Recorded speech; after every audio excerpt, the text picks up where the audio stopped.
Sneakers is a caper thriller directed by Philip Alden Robinson about a team of pen testers who were hired to steal a black box but soon realise that the job has far-reaching consequences. It stars Robert Redford, Sidney Poitier, Dan Aykroyd, River Phoenix and Mary McDonnell, with supporting roles from Darth Vader and that bloke from Depeche Mode. Quick question, do you like Depeche Mode, Z? I love Depeche Mode. Doesn't Ben Kingsley look like Dave? Is it Gahan or Garn? I can't remember how he pronounces it. I don't know how we're pronouncing it this week. But welcome along to the show. Just great movies. Tonight we are doing an absolute belter of a movie. Now, you know how they say films go under the radar and completely unnoticed? This just happens to be one of those films. And I thought, in memory of the legendary Robert Redford, I thought we'd do Sneakers. Sneakers was on the list, but I've swapped it around because next week, I'll just give everybody a bit of a taste of things to come. We'll be doing Mystery Men. Interested, Z? Oh, yes. I don't quite know how to take that. In a good way, I hope. Yes. Really? Mm-hmm. Really? Crikey. Right, do you know the budget for this one was $23 million? Do you want to have a guess at how much it made back at the box office? 105.2 million. Bastard. I know. It's like I've done research or shit. Yeah. Anybody would think you've been colluding with Graham. But what a great film, though. Because you got 3 Oscar winners and 5 Oscar nominated. Well, 4 Oscar winners if you count James Earl Jones's contribution to film, which he got, I think, in 2011. So absolutely star-studded cast, and River Phoenix at the start of his career. Yeah. Excellent. And you got Dan Aykroyd too. And playing Swap Shop. And do you know something? Yeah, playing Swap Shop. Hello, swappers, wherever you may be. He's probably going to catch this on the re-rub because he's working very hard at the moment. Oh. But Mary McDonnell is just radiant in this film, I think. Oh, yes. She is gorgeous. I'd gargle with her Waz. She is that beautiful. I do. I've got a bit of a thing for her. But what's your first... It was my first introduction to her. Really? Before, I couldn't have told you the name of the female actress in this movie. I had to go and look it up. But I definitely remember Mary McDonnell from Battlestar as Evelyn. She was quite a great actress. But this film, I thought, always should have done better than it did. But on rewatching it, I rewatched it again last night, in fact, and I found a lot of the stuff that they were doing in it very prophetic and relevant to today. Oh, yes. When it comes to crypto and data. And I fully understand Ben Kingsley's character's position on this. Did you take note of what he said on the rooftop at the end? He came out, I'm not going to give too much away because I thought I'd talk about this towards the end, but he comes out with basically a monologue to Marty about what the device brings and, you know, the systems of control. And like you say, this film, it's almost like a manifesto for now. It is bizarre.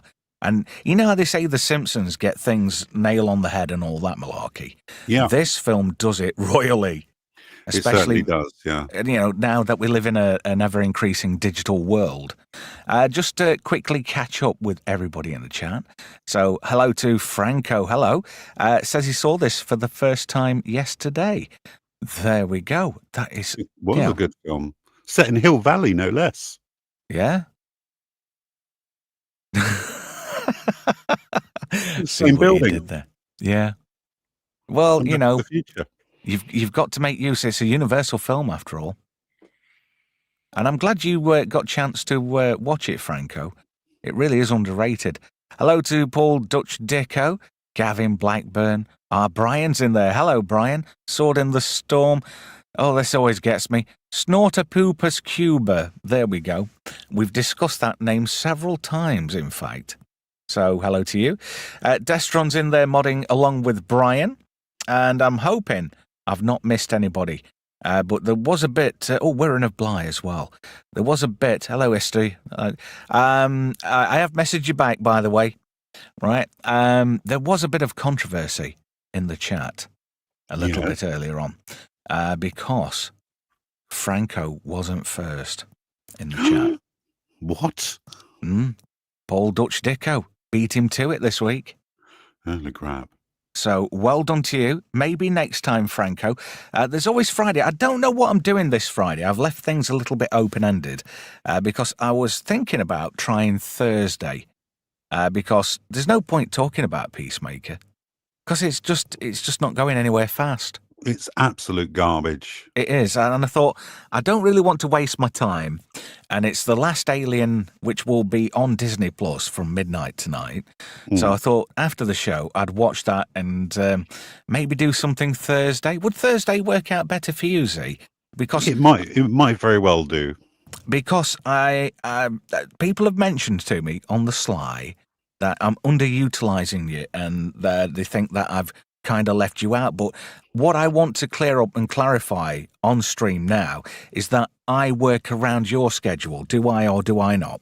You most certainly do, but a lot of the time, I'm not always available. Do have a family life, so he's got a life, folks. Yeah, so, unfortunately so.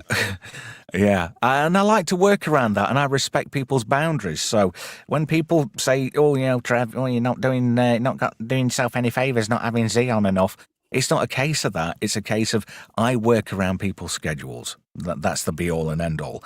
Shall we proceed, sir? Let's go to the Hill Valley Courthouse. Yes. So, film opens up December 1969. We've got a young Cosmo.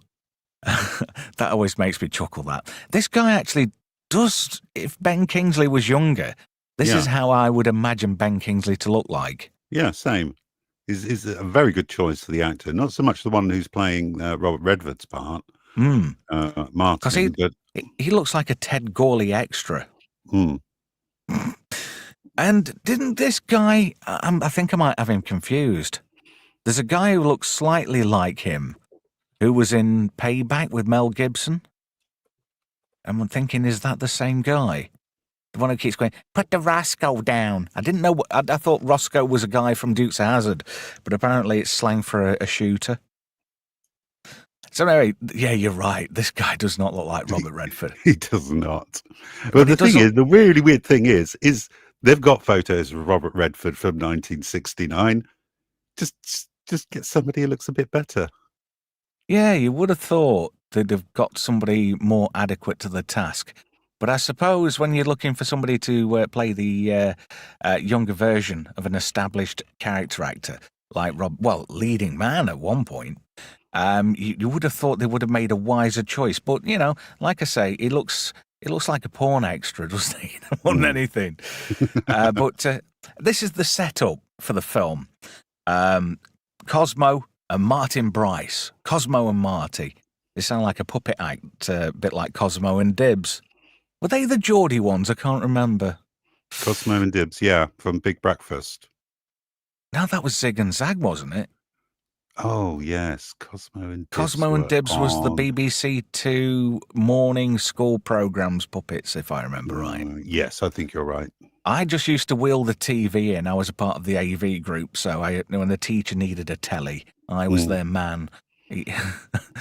Anyway, the setup is Marty has colluded Cosmo into hacking into other networks. This is 1969, so we're talking like DARPANET stuff, where certain colleges were connected up to the DARPA network, which later became what we're on now, the internet.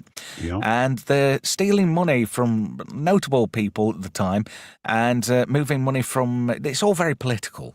It's all very left-wing stuff. So they're moving, like Richard Nixon, they've taken money out of his bank account and sent 20,000 green dildos to Washington and Hollywood. Is that still a thing, the green dildo? Well, they've got to do something with all that lube they seized from Diddy. There ain't no party like a Diddy party. So anyway, Marty loses a bit of a bet with Cosmo, and he has to go and get pizza because they need some food. They're quite hungry. Hacking into the wee small hours makes you very, very hungry. So Marty goes out for pizza, and he sees flashing lights, and the man has turned up, and they come and take Cosmo away. Yet again, doesn't he look like Ben Kingsley? It's He does. uncanny. That is bizarre and scarily uncanny. So we wind the clock to, it doesn't really specify a date, does it? So I'm guessing it's 1992. That might be a good point, considering this is when the film came out. Exactly. So Marty, who was Martin Bryce, is now Martin Bishop. And he runs a team of sneakers. They perform these little missions called sneaks. But what they actually are, and you'll like this, see, they're penetration testers, or pen testers, as it's known in the trade. Anybody who watches Jack Rysider videos on YouTube will know damn well what a pen tester is. And I'll highly recommend, if you're into cybersecurity and computer security and the like, Jack Rysider, Darknet Diaries. Give him a check out, and a big shout out to you, Jack, if you ever happen to watch one of these videos, which I've got more chance of getting a blowjob off Liz Hurley than him seeing one of these videos. The modern term for these is the 1969 versions. They're black hat hackers who use cyber attacks to gain money or achieve other agendas. But Marty's actually turned it to a white hat hacker who's an ethical hacker who protects systems from black hats. I disagree with you there. I'd say the more grey hat. Pretending to be white hat. He's not really doing anything nefarious, is he? He's doing it with the authority of the banks. You know, he's in that, if he's a grey hat, he's like still enough of a poacher, but still enough of a gamekeeper at the same time, which I think that shines in this role. He comes across like that because he's like a leading force, and he's got a few people in his cabal. And it's a good cabal, not a bad cabal, that he has to rein in from time to time. Yes, one of the members does get a bit swappers, but they're about to perform a sneak. And then we've got Dan Aykroyd, who plays Mother. What a great character he is. He is, isn't he? Every time he spits out a conspiracy theory, I have to think in my head, did that come true or not? Yeah. So he's doing a lot of this film. Keeps revolving around the early days of hacking and stuff. One of the earliest forms is phreaking, and phreaking is quite referenced in this quite a bit. And if anybody's interested in phreaking, check out the story of Captain Crunch, because there's a character, well, not a character, a real person, a blind kid called Denny, who got Captain Crunch into phone hacking or phreaking. And one of the characters is a direct reference to this kid, Denny, who lived in California. I don't know where or whereabouts he was in California. I think it was like San Jose, like Northern California, that kind of neck of the woods. And there's a direct shout out. One of the characters is like a homage to him. But we'll get to that a little bit later. There's even an Easter egg later on when he picks a Captain Crunch box out of Werner's rubbish. But we'll get to that later. We'll get to that, yeah. I did notice that, and I thought, I wonder why. I'm glad you picked up on the reference. So you've done your homework. I've proved you right. It makes a change. I normally sit here playing. This is Crease. He's a former Yeah.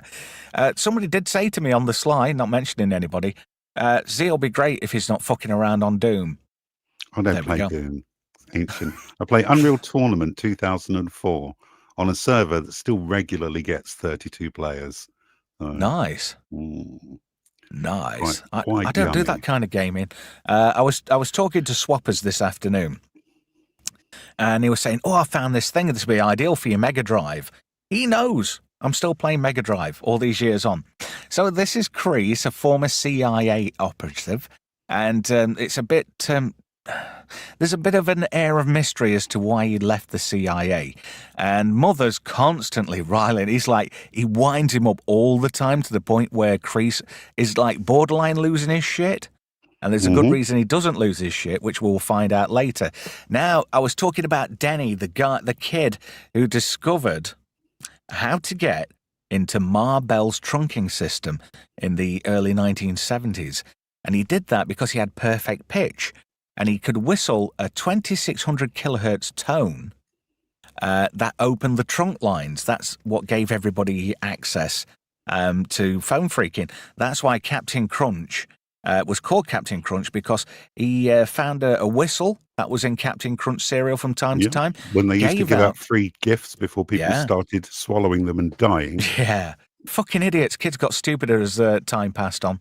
And it produced a perfect tone of 2600 hertz.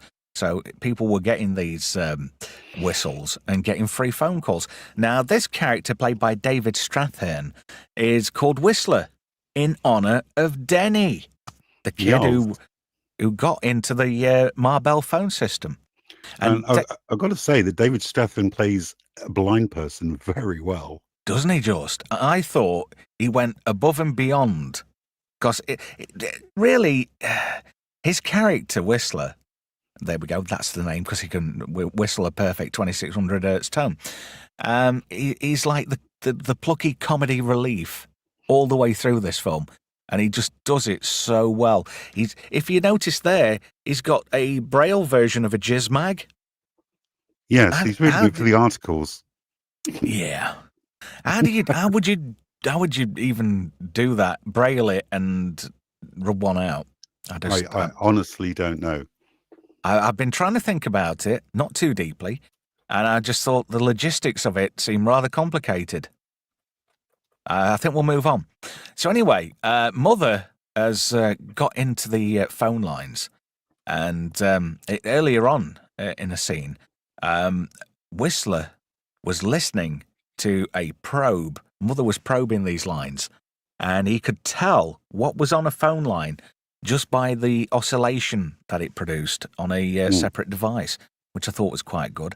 So this young security guard... Go on, you were going to say something there. I've just looked it up. A Braille edition of Playboy exists to provide visually impaired readers with access to serious journalism and literary work. Yeah. How would they do that? Is it 3 dots for a nipple, or is it 5 dots and a long line for a waft of pubes? Oh, I don't know. What would be the ASCII equivalent? I don't know.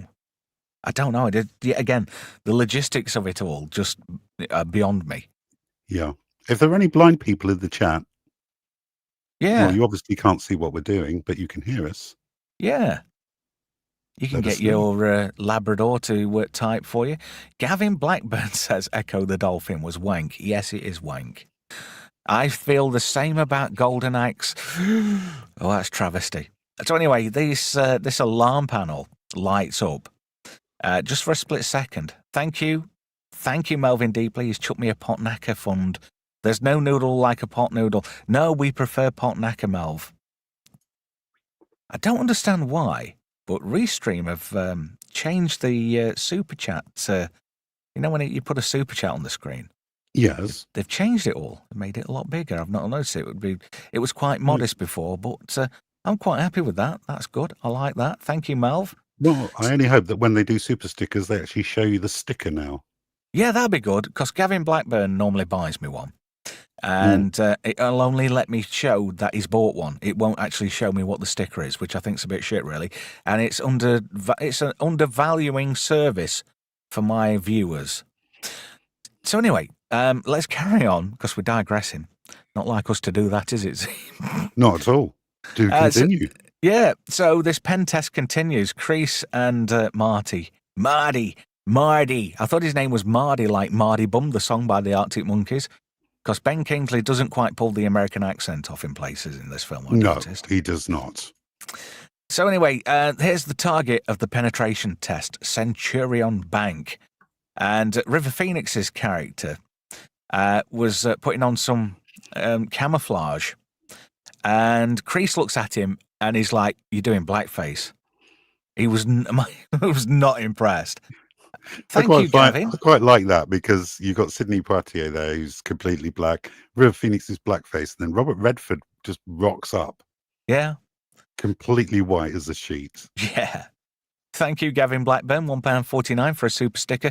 Oh, it's a shame that it doesn't show us what the sticker is. I appreciate that, Gavin. Thank you ever so much, my friend. Let me just quickly go and check. It is a peach. I thought you were going to say a penis then. I was getting quite worried. So anyway, why are they on a fire escape? Well, they're about to trigger something. And I like this. Like you say, Sidney Poitier's character, Chris, comes up and looks at River Phoenix and he's like, you're doing blackface. I'm not too happy about that.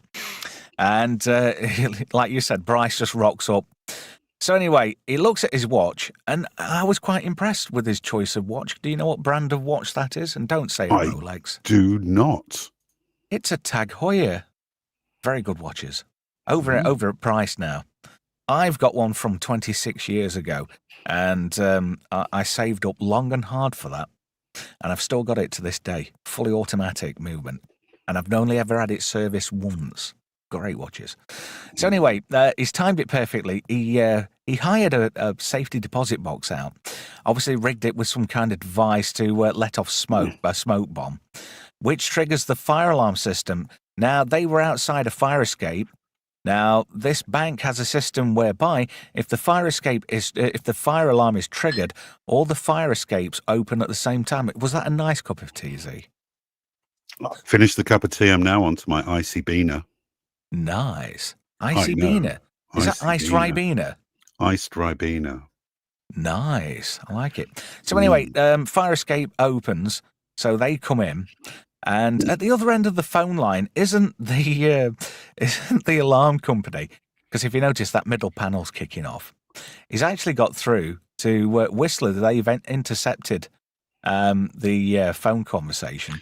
Yeah, it's not that hard back then because they were using copper pairs, so true. All you needed was you just needed a pair of crocodile clips. It was easy as that, and a wire splice, and away you could go. Oh, the days of the old twisted pair. They made the foundations for modern civilization. Most certainly did. And then BT came along and used aluminium copper pair. And that was the end of the road for broadband as we know it. I'm on cable now, so quite happy. So Robert Redford gets Carl to go into a control panel to disable the alarm. Whistler's at the other end. We're actually kind of in the way, but I wonder if there's a way I can do this. So there we go. Do you like being down at the bottom? Do you prefer being a bottom? Wow. Whatever the mood takes me, really. It's good enough for Keir Starmer. Anyway, moving swiftly the guard here is he wants to call the fire department.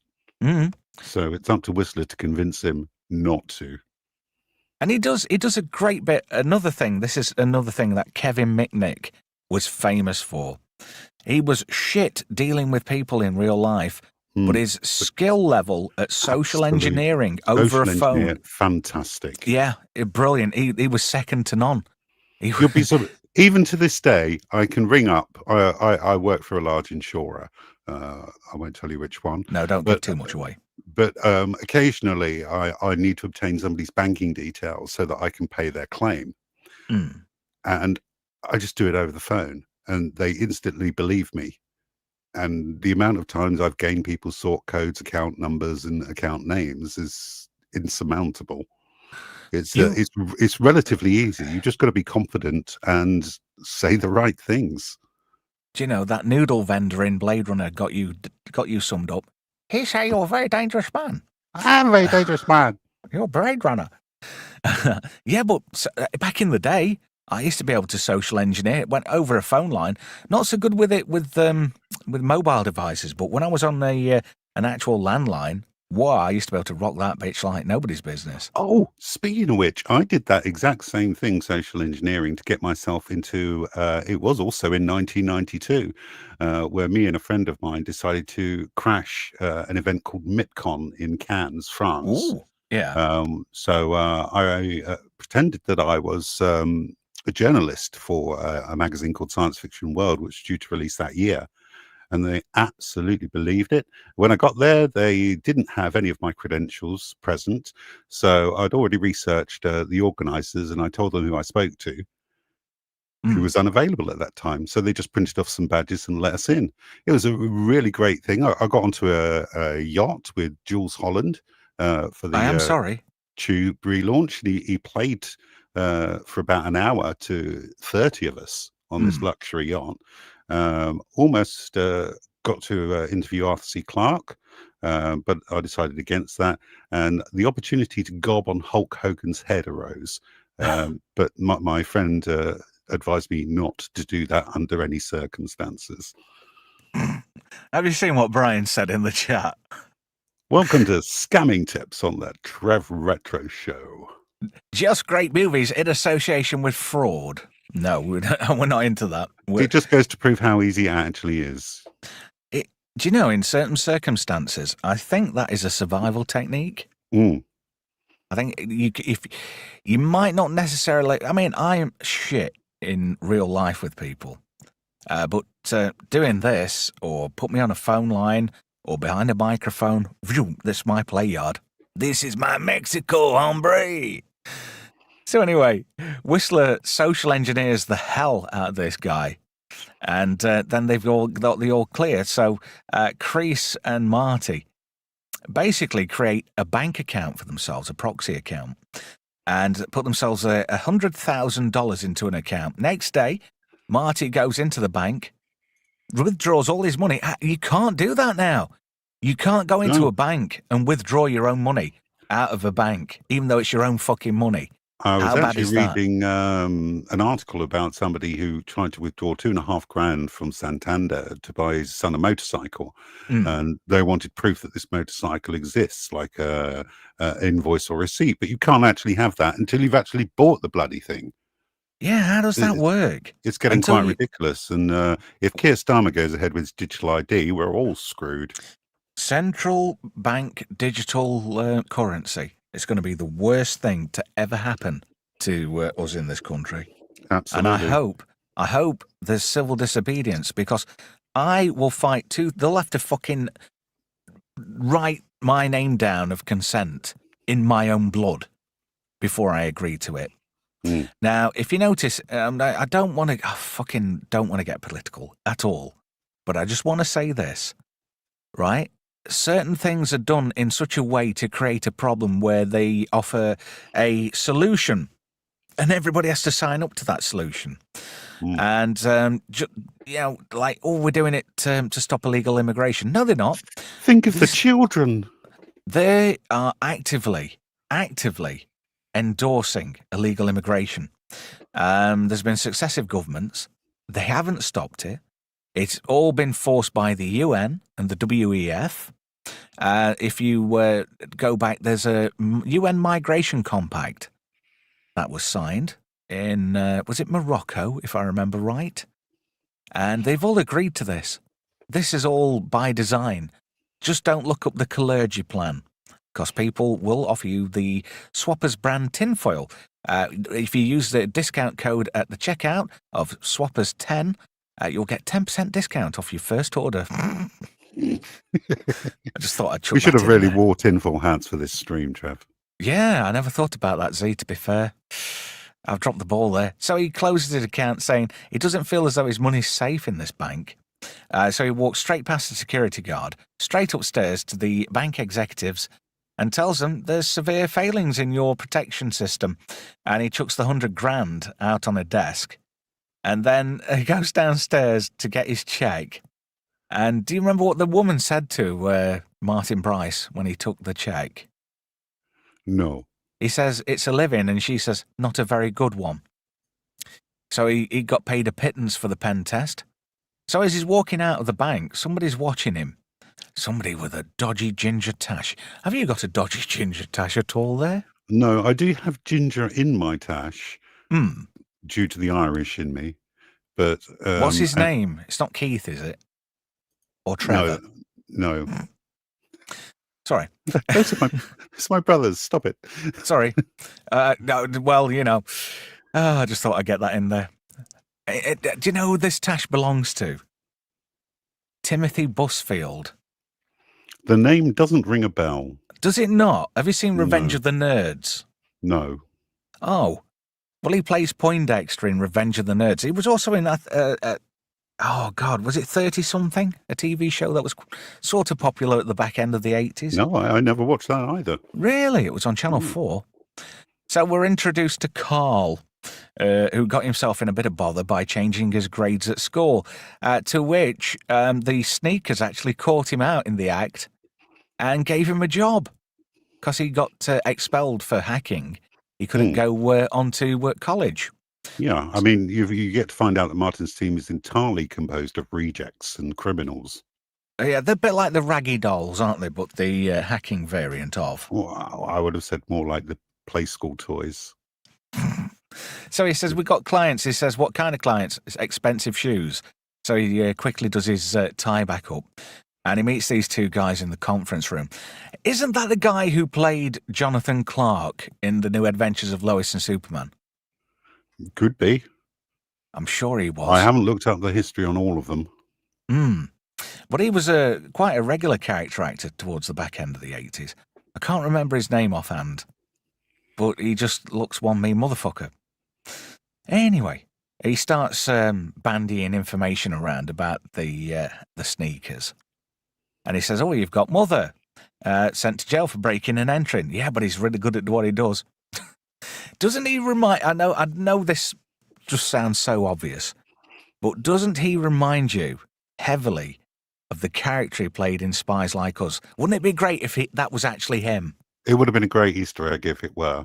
But sadly it's not. But on a side note, one of the reasons that my wife finds me so attractive is I look a lot like Dan Aykroyd, she says.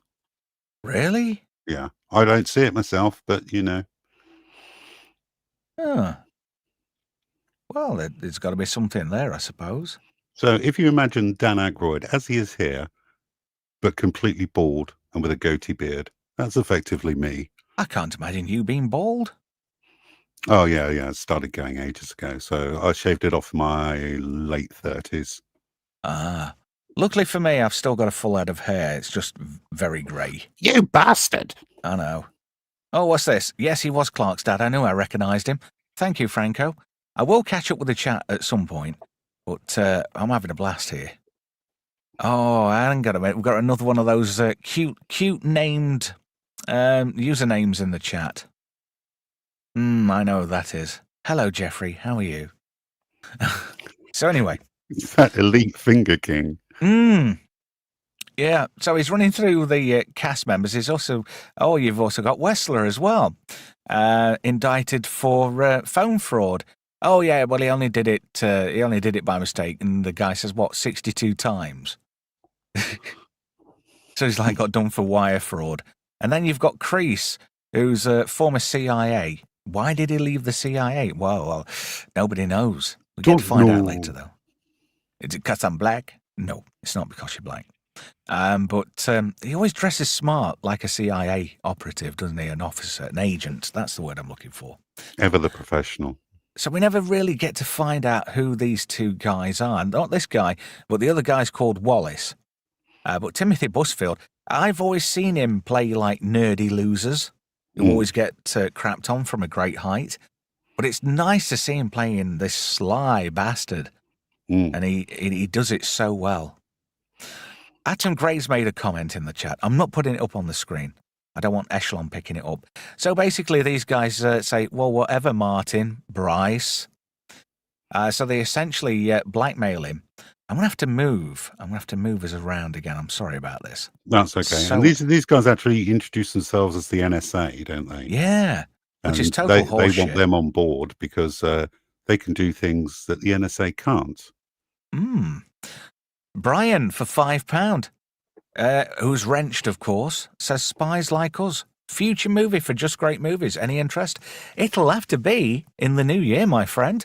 But I certainly like the cut of your jib there. What do you reckon, Z? Would you be up for Spies Like Us? Oh, hey, what do you say? I think that's good. Hey, Tomby's in the chat. Hello there, matey. What's he saying? He's telling, he says, such a good movie, this one. Especially with my background in communications and electronic warfare. No wonder you're such a slick mofo on over on Rumble. He's Don't been doing get fooled. That means furry porn. Oh God, I hope no. But he's been tinkering with some software. He's come up with it all by himself. Something he can do on Rumble, way above my pay grade.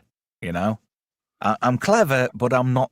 I'm all right at a push, and I know shitloads about physics and electronics and stuff like that. But I'm not like super smart. I'm nerd smart, if you know what I mean. Yeah, very It's much like the same.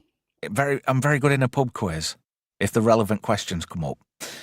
So basically, these two guys who claim to be the NSA just basically blackmail Martin Bishop, who's really Martin Bryce, into taking this job on. Yeah, because he's still got an open arrest warrant. He has, because he chuffed off to Canada when he got himself in trouble with Cosmo earlier on in the film. As all good cowards do, where do they run off to? Canada.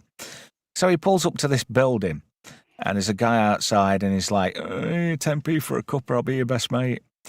And he says, oh, they took away my home. And he says, take it up with that guy on the banner. So there's like campaign posters on the back wall. It's good to see you in the chat there, Tommy. Thank you for tuning in tonight. Also, our Mel's there as well, of course. I'm having a blast talking about this film with you. I don't want to neglect the chat. Should I stick the chat up on the screen, do you think? Yeah, why not? There we go. Chat is now running. There we go. So everybody gets a fair shake. See, it's hard doing this, and when you're really into a film, and you could talk with somebody like-minded who's into that film as well, can often get carried away. So I'm not sort of avoiding the chat at all. What we have just missed, though, is he did also have a discussion with his crew who agreed that they're all on board with this. I don't know where that slide's gone, to be honest. It was in there. He tells them about his murky past. And they're not too chuffed about it because they're a little bit naffed off about the lack of transparency. But there's only one. There's like a side member of the team, and they know about Martin's past. Like AAA from the A-Team. AAA? I can't remember AAA. Amy. Ah, yeah. Oh, some Coolier. What was her name? Not Melanie, was it? Oh, crikey. She later went on to be Riker's androgynous love interest in a future episode of Next Gen, if you remember. Do you remember that one? I remember him with an androgynous love interest. Not one of my favourite episodes. Oh, it's going to do me head in, and I've got no way of accessing that information while I'm on stream. Oh, no. Oh, something Coolier her name was. She got ousted out, didn't she, because Hannibal didn't like her. Anyway, it's basically the mission is, the sneak is, there's a guy developing a box, and they say it's stolen tech from the NSA, and that the sneakers have got to steal it back. And if they do, they'll expunge Martin's record, and everything will be reset, and everything will be rosy. So he goes back. This is where he tells the guys about his murky past. I knew it was in here somewhere. If you remember, Zay. Mm-hmm. This is the scene. So, oh yeah, that's it. Melinda Coolier. You put it on screen. Thank you. Yeah, I did. Yeah. Thank you for that. Anyway, he tells the guys about his murky past, and they're not too chuffed about it. And Chris is like, you could have told us. He's the token BA, isn't he? This one. Should have told us, fool. Yeah. I pity the fool who don't work for the CIA. So the guys start walking away. He says, I'm going to have to go and see somebody. And they're like, uh-oh, we know exactly where you're going with this. So he puts on the full charm. And he goes to see his old flame Kate, played by the gorgeous Mary McDonnell. And it naffs me off on other streams when they call her Mary McDonald. That's not a name, it's McDonnell. McDonnell. You can tell she's an Irish rose, can't you?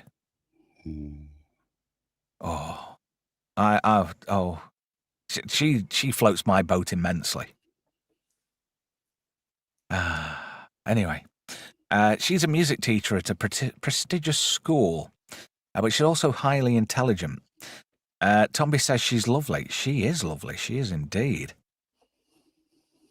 Oh, if she said, look how she looked there. If she said to me, Trev, come and do me.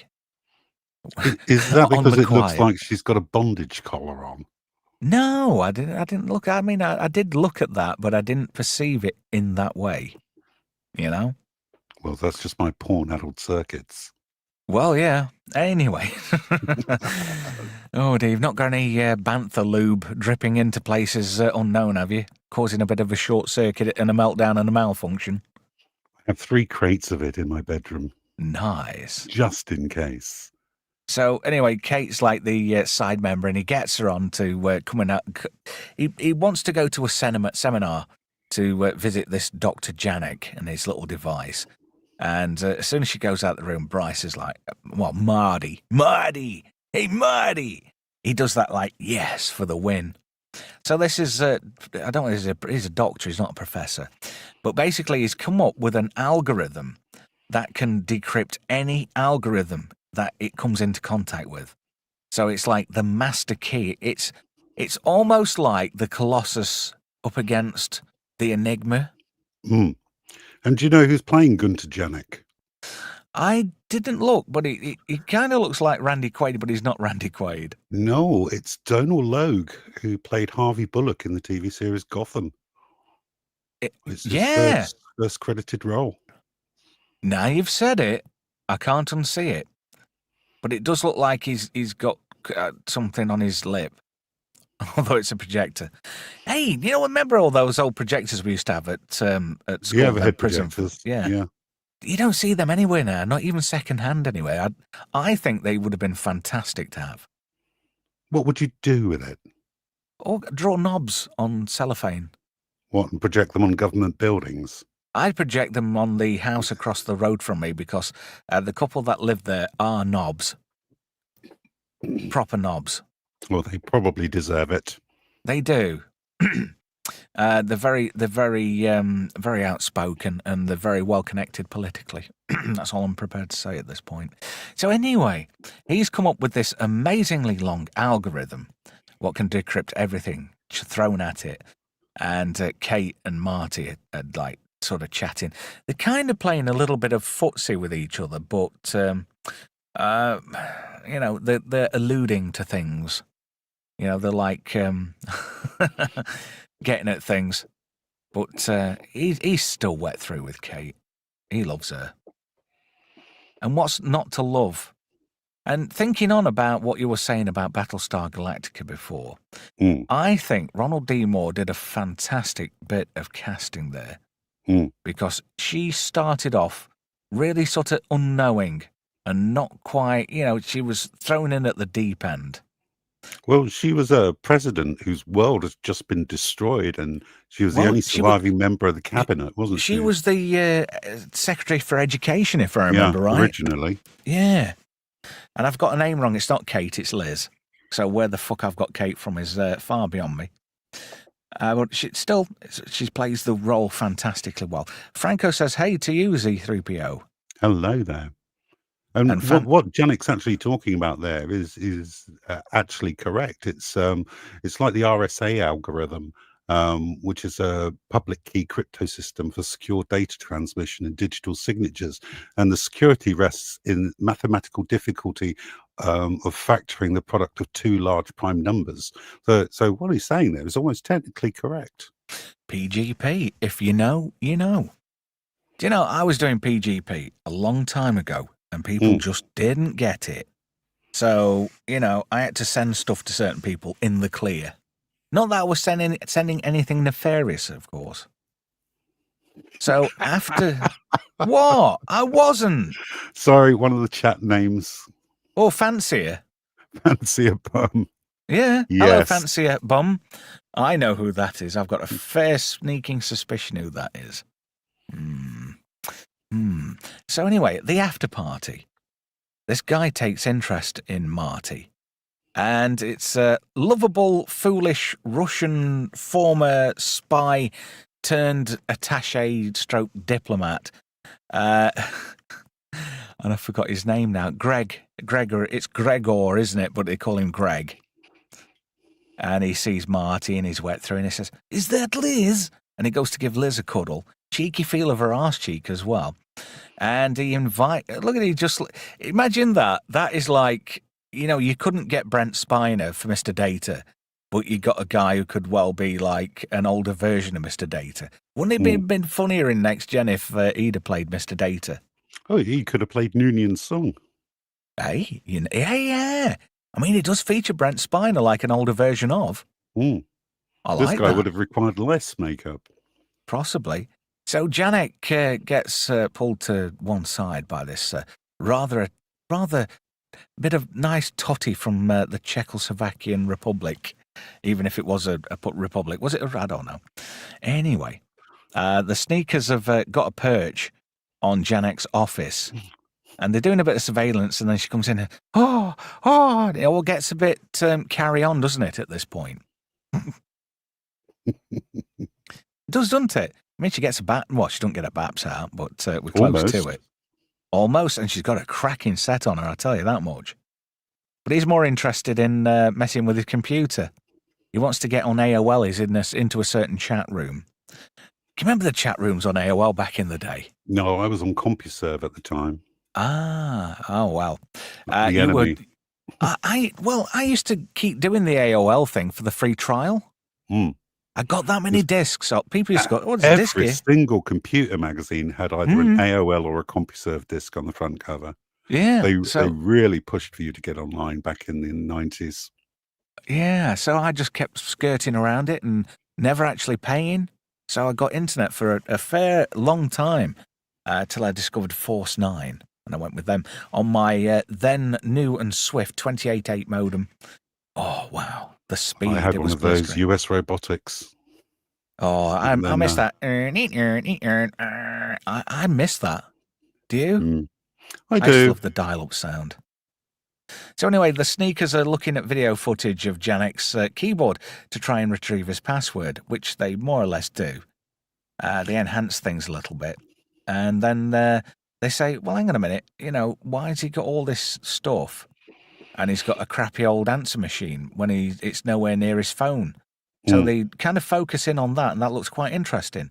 It does, because it's not connected to anything. And look at that, V editor. There we go. That's rather cryptically named. Video editing back then was a chore. God, wasn't everything in 240p or something? Oh, it was fantastic. Trying to do broadcast formats on non-professional workstations was just, you got no chance. Impossible. It took you a whole week to download a nipple of Sam Fox back in the day. I remember those times, and I remember when my granddad's friend gave me one. In the greenhouse, round the bag. The man you are today. Oh, dear. So anyway, they take interest in that. And then here comes the cool bit. They begin another sneak. So here's where some social engineering begins. Carl's there with a load of domestos. Yes, domestos. And that last there's got a cracking set of pins. So he goes to the front counter and says, has my wife turned up with the cake and the balloons yet? What? So Carl's put in a bit of pressure on this guy. So Bryce comes in to add a bit more pressure. Now, this sells the social engineering. This is a bit of a sting operation. Marty hasn't got clearance to go through the turnstiles into the Coolidge Institute. But he's going to bullshit. Doesn't have a purchase order filed with the Institute. So he's there with 4 boxes of bleach. Domestos. Yes, which you can't do anything with. Yeah. He's not happy about it. So piling the pressure on this guy at the front counter. It's Drano. I guess that's like a Domestos product. I'm just guessing. I don't have an extensive knowledge of American products, but I'm quite familiar with Tylenol in the last 8 hours. What bullshit. Apparently the Smarties of the pregnant world. Yeah, what bullshit. What absolute bullshit. Anyway, so Carl adds a bit more pressure and he's pressuring this guy. And then Marty's saying, are you going to let me through? You're going to let me through? Going to let me through? Because he's set up the premise. He's told the guy it's for a birthday for so-and-so. So he just shouts, open the goddamn door! And he lets him through. So as soon as he's through... He's got the box, he's got the balloons, he can't reach his access card. Yeah, I mean, he's that selling he doesn't have. Yeah, social engineering 101. So he's faced with a code locked door, and he talks to Kreese over the. He's got an earbud, and he talks to Kreese, and he says, "Well, how do I handle this specific lock?" And he says, "Right, right." And he stood there for about 30 seconds, didn't he? And he's like going, "Right, right." And all of a sudden, he's like, "Yeah, right, okay." Fine. And he just kicks the fucker in. As you would. It's impossible to hack, but in later hacking movies, they actually go, "You're going to have to run a bypass," and they just flip the lid, put 2 crocodile clips on it, and the door would open. That sounds more like Hudson from Aliens. Yeah, Hudson, run a bypass. Oh dear, that's still a great film. Do you know? I think we ought to review Aliens on Just Great Movies. Special edition. I know we did it in a previous life, but I think it deserves another shake, don't you think? Definitely. It's one of the greatest movies of all time. One of the greatest, the fucking greatest. But it's one of like them. James. It's up there with Predator as well. Oh, don't. I'm doing Predator. But I'm going to do, it might be a recorded show, depending on if I can get him. I'm going to try and get him on the channel to do Predator. It's his favourite movie. You know what I'm talking about now, don't you? Him. Yes. No names mentioned. So anyway, Marty flips the lid of this answer machine. How antiquated now. These were ubiquitous at one point, do you remember? A lot of people are going to look at this and wonder what those 2 sticky up things are. Yeah. Obviously, they've never used a Stedler pencil to do a quick rewind. No. Them were the days. So there's nothing in there. And then he lifts the lid on it, and there's the black box, as they call it. Now, this chip, or this circuit board, is what makes this encryption algorithm work. So Janex programmed it into a chip, and it takes lines of communication in, converts them, and then chucks out the output in open text. So you get to see this and see it in real time, and it can decode anything you chuck at it. It's so cool. So anyway, Janek's little bit on the side walks in, and Martin's like, "Don't, if I let you go, you don't scream." And he goes, "You don't know who I am?" And they're all in the van going, "Who is he?"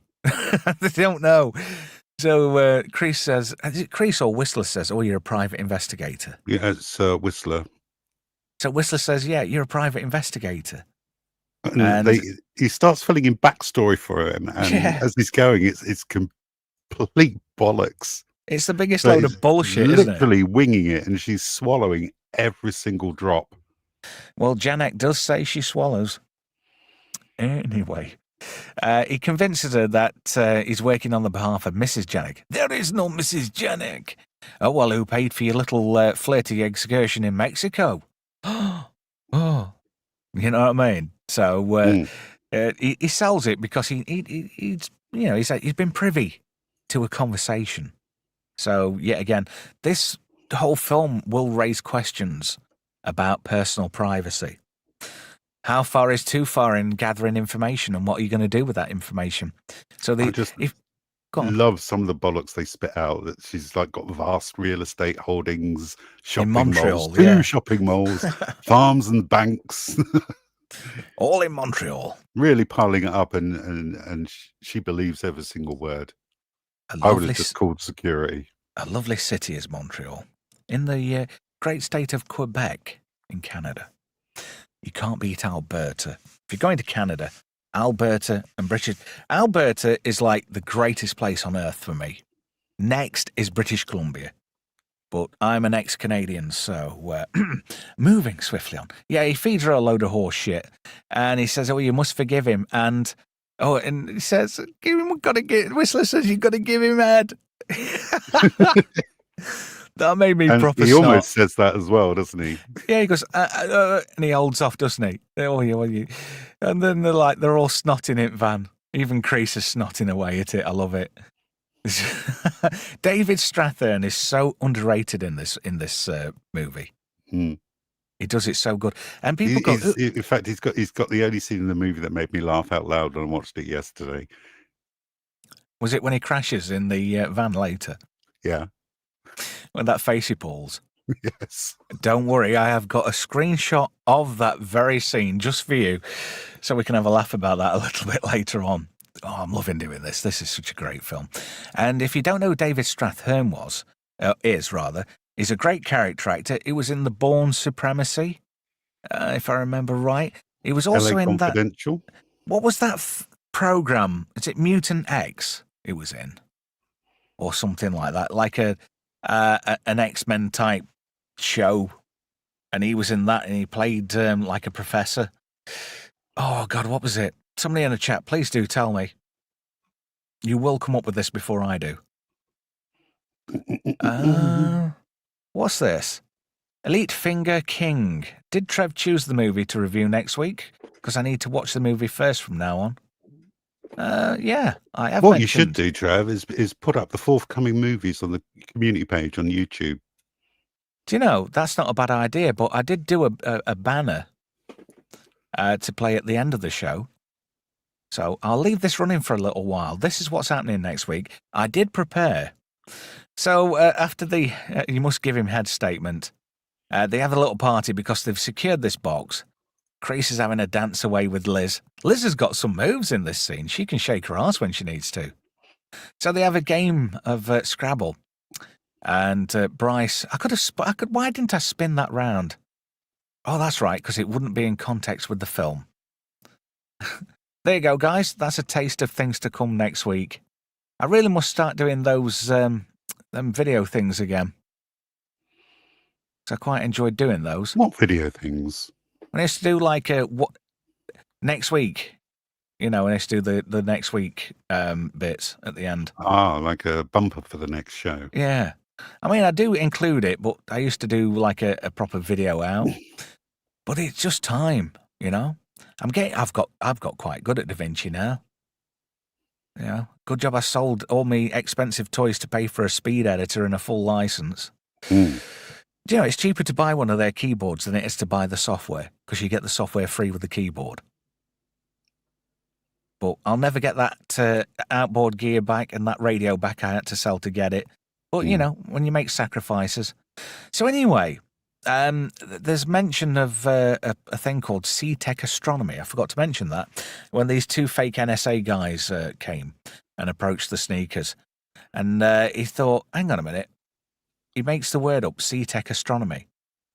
And then it's a game of trying to make an anagram from it. In the meantime, Whistler's having a play around with Janek's box. Can I say that legally?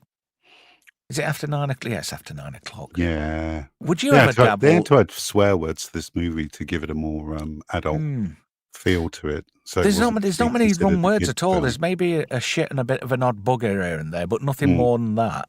Ruddy is about the level, isn't it, of swearage in this film? It's a family film. This is a film you could watch with your kids. Well, the 12 to 14-year-olds. Not that kids need any education thanks to TikTok and shitholes like that. So, I never asked you, would you have a fiddle in Janek's box? I'd have a fiddle in anybody's box if it's clean enough.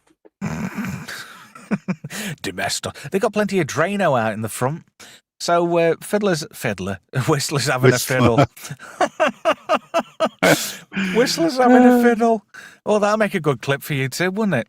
Whistler's having a fiddle, and he's wearing his... I noticed why he's wearing these. These are all for effect, and it will come into play why he's wearing his blind glasses. So Carl starting to show a bit of interest, as his mother. In the meantime, Bryce. I keep wanting to call him Bryce, but it's Bishop. Marty. Yes, that's a good comment you put in the chat there, Z. Better than a fiddler whistling. So he has a play around, and he gets Monterey's Coast. And he says that to him, and they're like, Monterey's Coast, anybody? No. What about Cootie's Rat Seaman? Dude sat down and worked that out. Somebody with far too much time on their hands. I don't know, because you didn't have anagram solvers back then, did you? You just had the dictionaries. I honestly thought that they were going to put together the name Cosmo and whatever his surname might have been, but obviously not.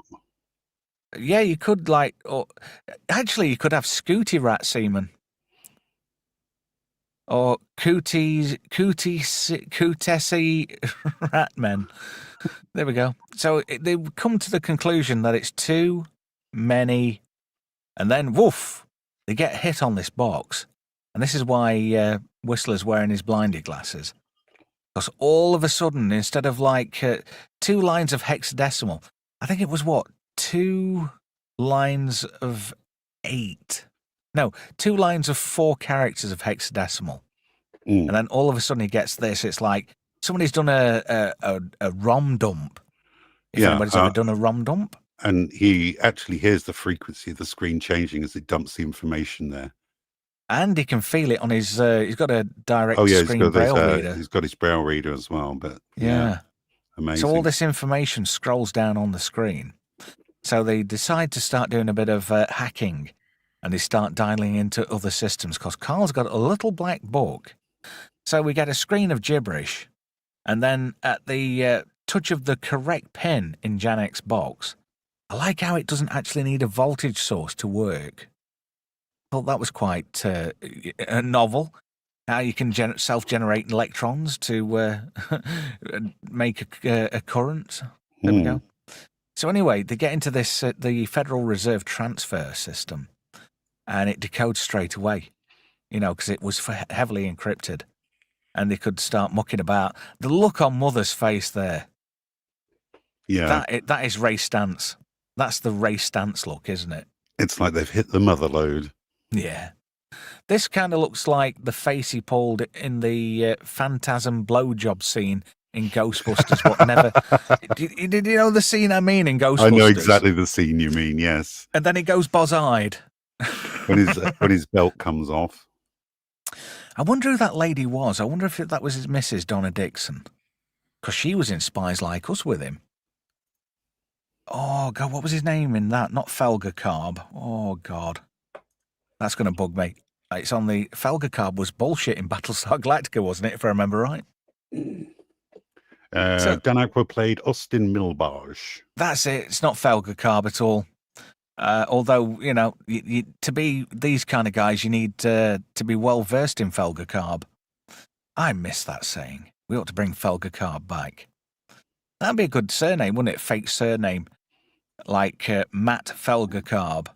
Well, that's an unusual name. Yeah, it's Jewish Swede. So anyway, they get into the US Department of Energy, and they could shut down a power grid. This is on the other side of the country. I wonder what Manchester mode is. Is that where you take a bunch of these and go clubbing?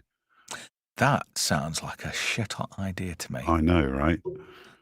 Yeah, I've only had a couple of experiences with it, and they weren't all that in a cup of tea. But then again, does it not work properly on an autistic brain? Makes me wonder. Anyway, I'm higher function. I'm not actually. I don't have Asperger's anymore now. They've done away with that classification. Higher functioning autistic. Barely fucking functioning autistic.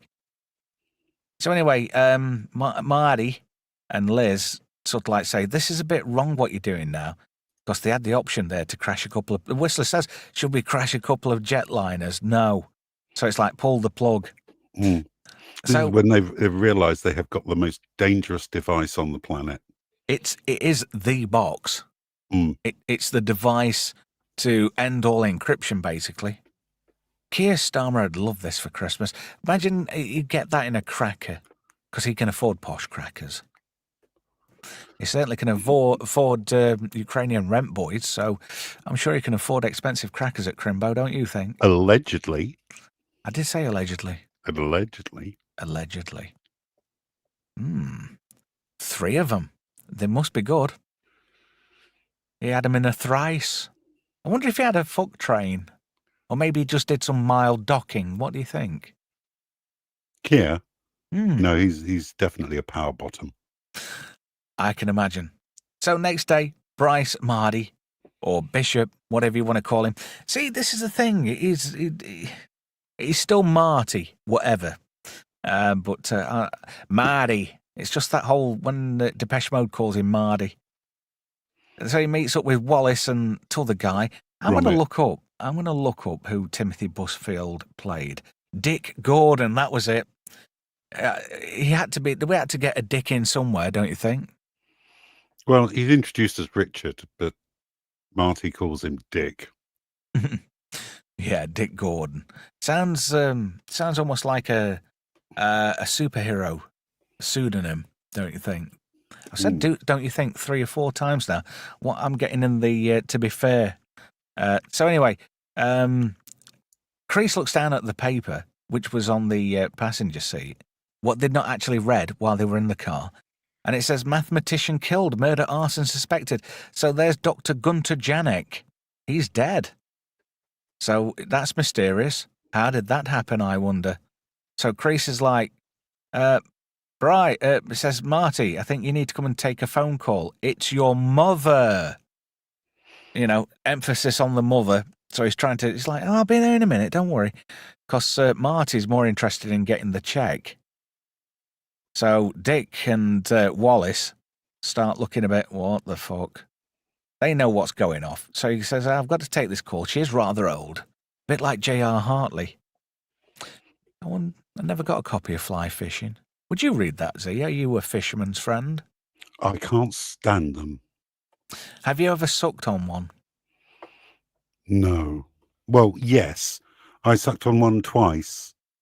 Not the same one, 2 different occasions. Ah, different men. Okay. Yeah, 2 different separate fishermen.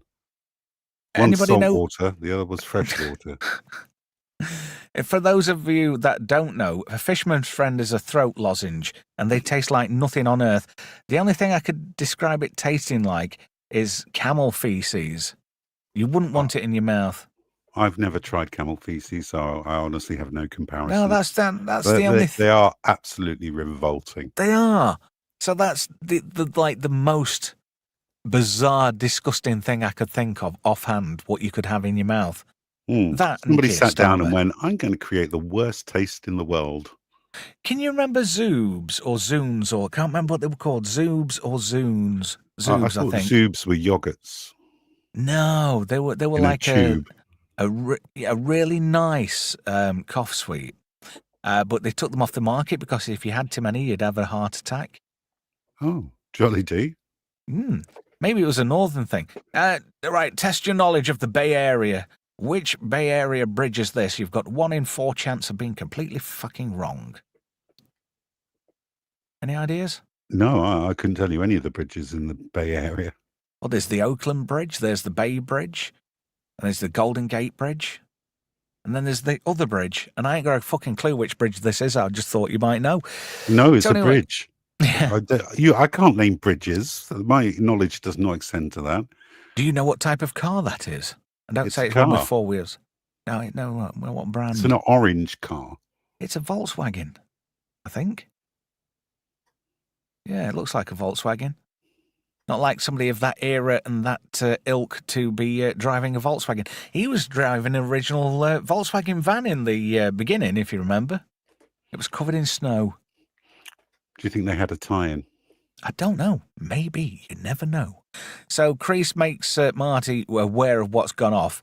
And he's like, let's go back to that building where we met Dick and Wallace. So they go there and this guy's like, they took away my house, man.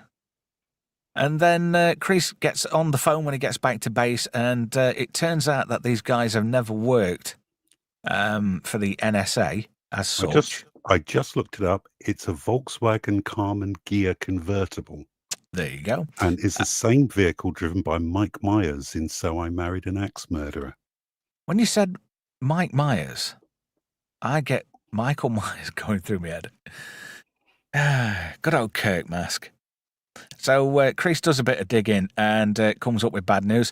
Mother comes back and says that building was scheduled for demolition 6 months ago. So this looks like they've fallen into a bit of a trap themselves. The sneakers have been sneaked. They have. Crease is losing his shit, big style. So then he looks back to his friend Gregor Ivanovich, cultural attaché.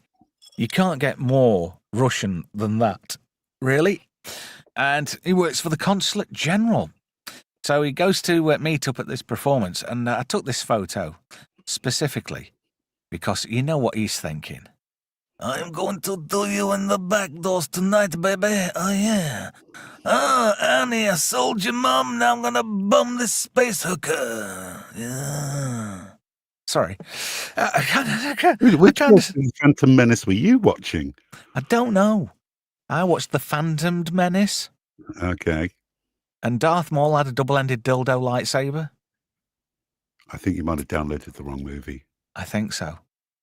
It's all right. Gavin Blackburn told me where to download it, and I shouldn't have done it, really. Don't click any links Gavin Blackburn sends you. Anyway. Bryce, Marty, it says to Greg, you're going to come with me. Oh, I'm watching the performance. And he sticks a snub nose in his back. Good old 38 snub nose. Good old reliable. And he takes him to a pooled area, and then they get to turn things around. And then in the back of Greg's car, he looks through like a bunch of mugshots, doesn't he? Is it this bloke? Is it this bloke? And he says, no. So he gets his last book out, and then there's a picture of this Wallace character. And he says, oh, it's him. He worked for was it the CIA? And he was a rather unsavory character. And he got the boot for being heavy-handed and the like. And he says, oh, he works for, I can't tell you. And the look on Greg's face, he cacks it. And he bottles it, doesn't he, basically? I can't tell you. And then they get pulled over. And then it's the FBI. He says, Mr. Bishop, you're going to have to get out of the car. And Greg says, I can offer you asylum. He basically does, doesn't he? He offers him diplomatic immunity inside his car. Diplomatic immunity. Diplomatic immunity, man. What fucking a prawn, man. He fucking diplomatic immunity. They ought to make a sequel to District 9. Come on, Neil. What is he fucking about at? He's been quiet, Neil Blomkamp, for far too long, especially after that Alien 5 business that Ridley Scott fucked him over with. So, Bishop gets out the car. They get him up against the wall, like any good copper would. Spread your legs, boy. I'm going to stick this truncheon where the sun don't shine. And he pulls out his gun. He says, is this a loaded gun? And Marty says, yeah. And then they off the Russian. Yeah, they shoot him not just once, twice. And then the driver tries to do one, and this FBI guy does him. Anyway, just going back a scene, that tunnel has been used in more sci-fi and pop culture movies than I can shake a stick at. Very THX 1138. But more notably, one of the biggest scenes I remember this tunnel being used in quite a lot was in Street Hawk back in 1985. God, that was a great series.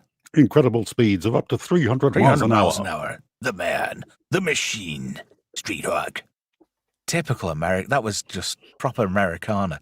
Proper testosterone-fueled series. Wasn't it?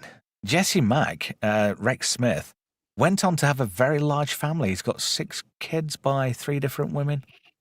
And they all knew about each other too. Apparently Rex is like down to his knees.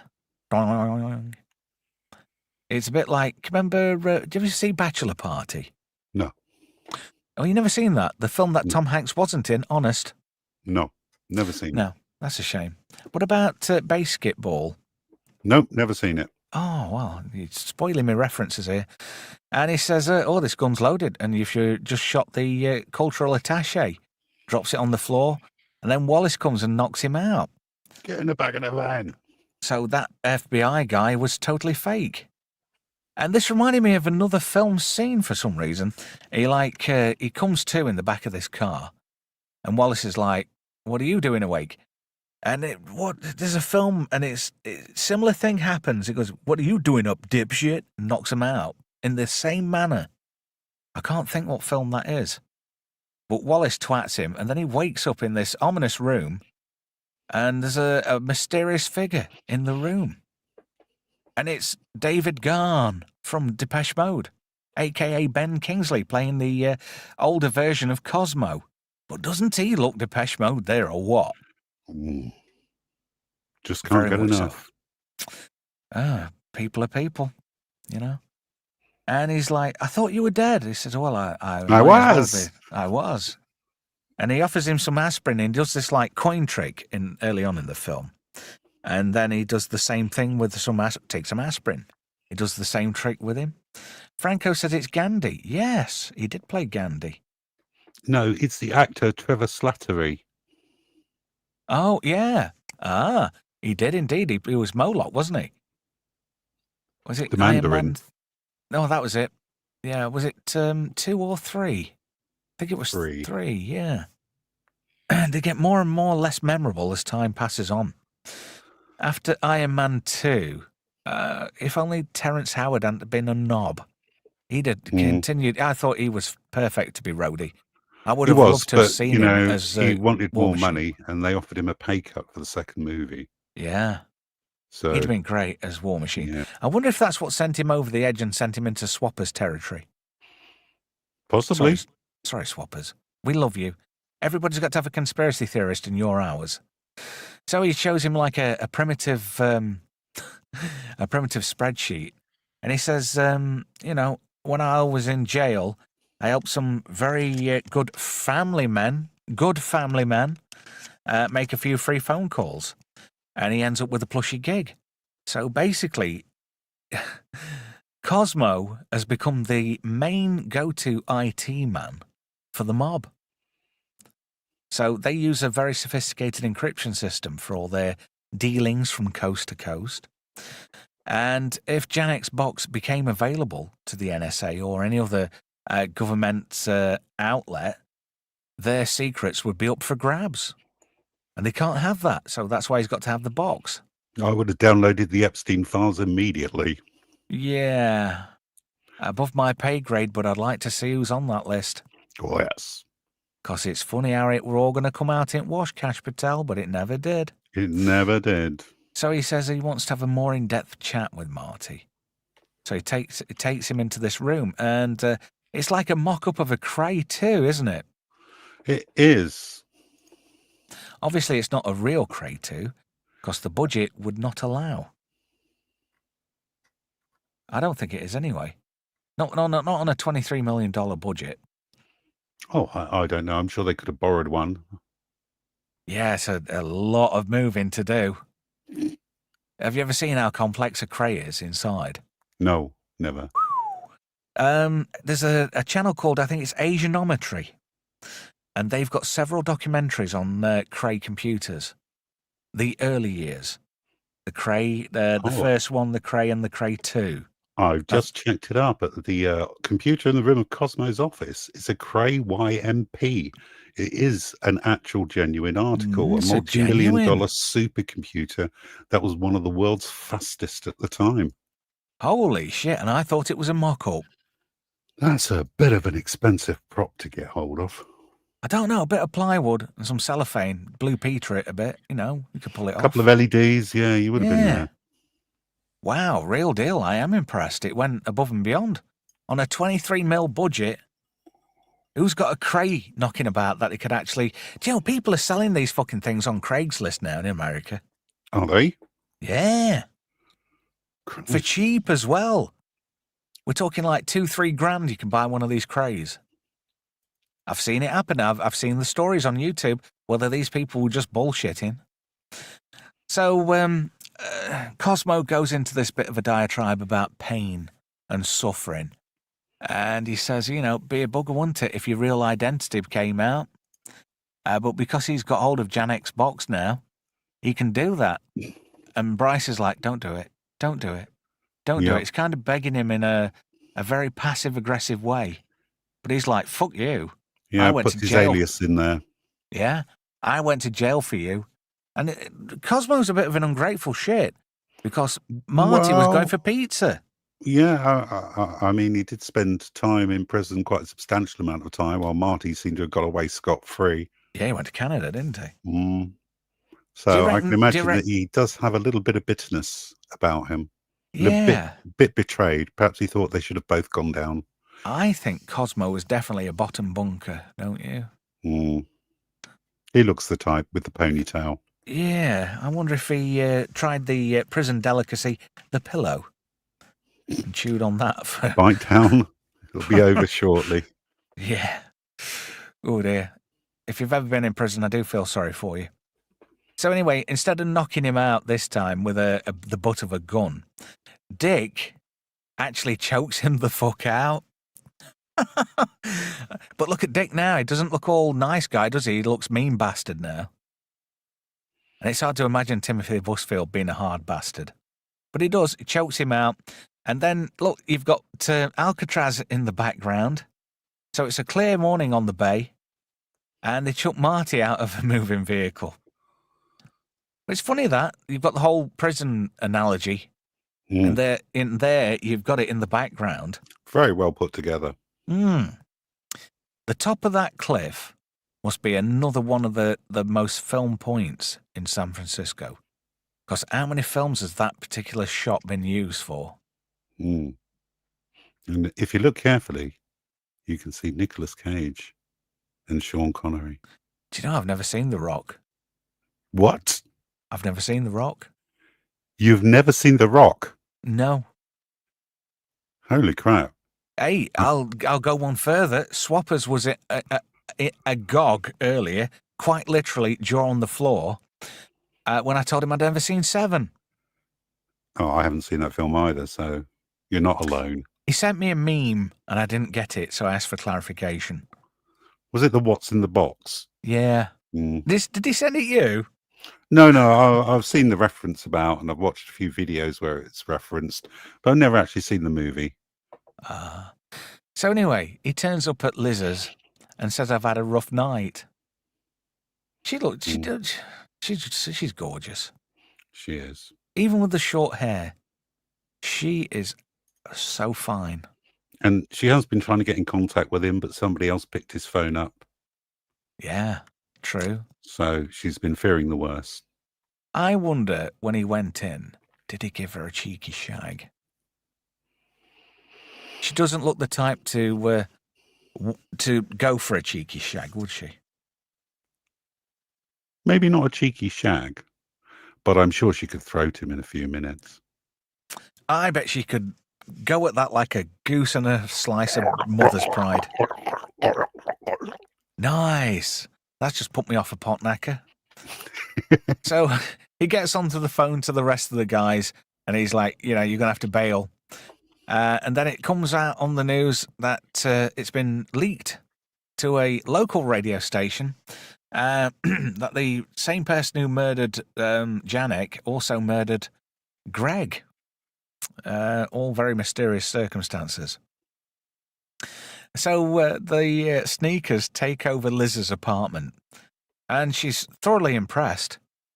Just that, look at that look.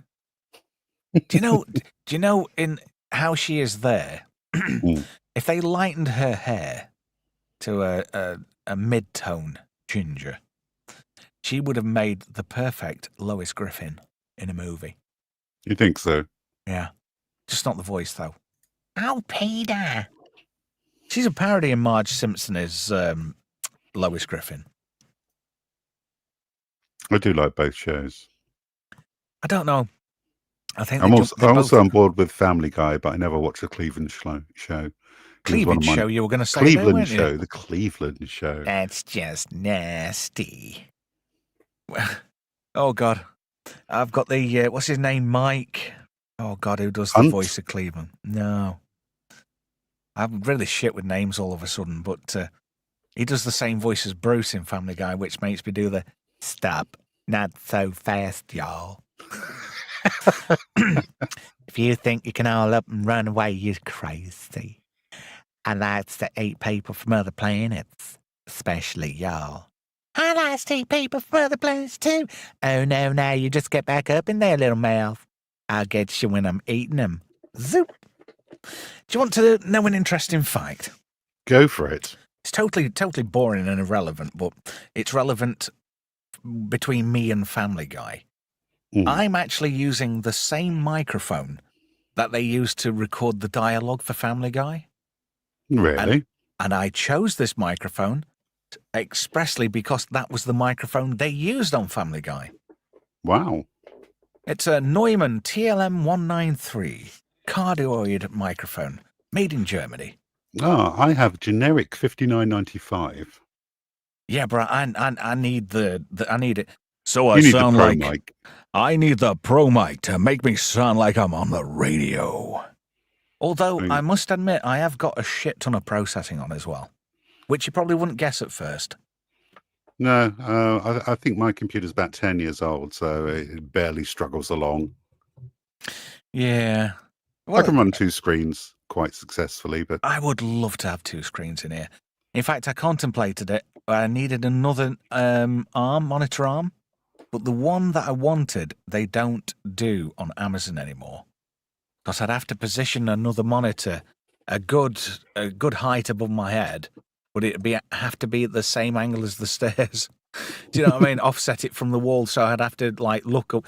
It would work out quite perfect. Where have you got your setup? Are you Harry Potter or something? I'm under the stairs. Yes, I thought you knew this. No, the amount I of didn't. streams we've been on together, and yeah, people I know flooding up and Swappers down. sometimes streams from the loft. Oh my God, has he got a bunker up there? I think so. Or anyway, prisoners. we're digressing again. People are getting bored and they're fucking off. So they set up a very big hack. Yes, through 9 different relay stations and 2 satellites. Yeah, so they can make a call to the NSA. Or is it the CIA? I can't remember offhand. But anyway, a 3-lettered organisation higher than the FBI. And I love this bit here. Look at the modem phone interface for the modem. Well, what is that, a 2400? That is an Atari. That would have been, God, I dread to think of the through rate of that thing. You're looking it up now, aren't you? Bloody slow. Yeah, but a phone coupler. I know. Instead of an actual interface That's card. proper old school. And look at that bloody connector. And look, it's on the top of a SCSI caddy. Wow. Gotta love it. So he places a phone call and he says, are you interested in astronomy? Mother's set up an impromptu lie detector using voice stress analysis to determine if the person at the other end is telling the truth. Now, Whistler's got very good hearing, obviously. A trade-off for not being able to see. So, what's this? Elite Finger King says, wait, Trev, have you the mic that is suspended by springs? It kind of is. It's in like a spidery type basket, which I had to order 2 washers for. I realised I don't understand how, but a couple of washers have gone missing from the inside of it. Guess how much a PTFE washer and a little special washer cost for this? See? My mic arm came free with my 59.95 microphone. No, the cradle it hangs in is missing 2 parts. Two little tiny washers, which cost me a total of 16 quid. For two washers? What are they made of? Washers. Diamonds? Well, one's made from PTFE, the other one's made from metal. But they're very specific. So anyway, Whistler can hear the clicks in the phone lines of the tracers. Every time a certain point on their reroute map is hit, you can hear an audible tone. And then Bryce says, Marty, Bishop, says, can you guarantee my safety? Can you guarantee? Oh, he's telling lies, Bish. He's telling lies. So the tracer's almost up. They've got one more leg left. And just as about to home in on them, Marty ends the call. And then it's like, it's brown trousers time. We're all a bit screwed. What we're going to do? So to have a crack at figuring out where Marty had been taken to, Whistler gets on a synthesizer and starts emulating road sounds. Because he said he could hear the do-do, because the bridge he went across made a distinct noise. And obviously, go on. And for those who are interested, it's a Prophet 2002 sampler and a Roland JX3P. I am impressed. You have. That's all right. I got me. it off the trivia page. Oh, you wanker. I thought you knew. So Whistler simulates the sounds of the bridge. And they go out there. And he says, anything else? Says, yeah. I thought I could hear a cocktail party. And then Whistler says, remind me to make you an honorary blind person, because it's a bunch of geese at a reservoir. So they go to the end of the road. End of the road, Galvatron. And it's private property. Yep. And the sneakers are like, yeah, we're a bit foxed. So they look through binoculars, and it says Playronics, the future of toys. But it's really a mob front. Not many people realise this. That whole thing there is a front for the mob. And Cosmo admits that, doesn't he, when Marty wakes up and they start having a bit of a chat. It's weird, though, because they are actually making toys there as well. So the mob are making toys for kids. While laundering money. I don't reckon much to that Teddy Ruxpin that goes, yeah, forget about it. I'm walking here. Paulie! Yo, Paulie! Fucking Mike Wazowski!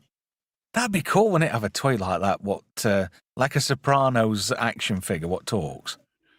I'm pretty sure that in the next 10 years, you're going to get toys which are equipped with AI that can respond to you.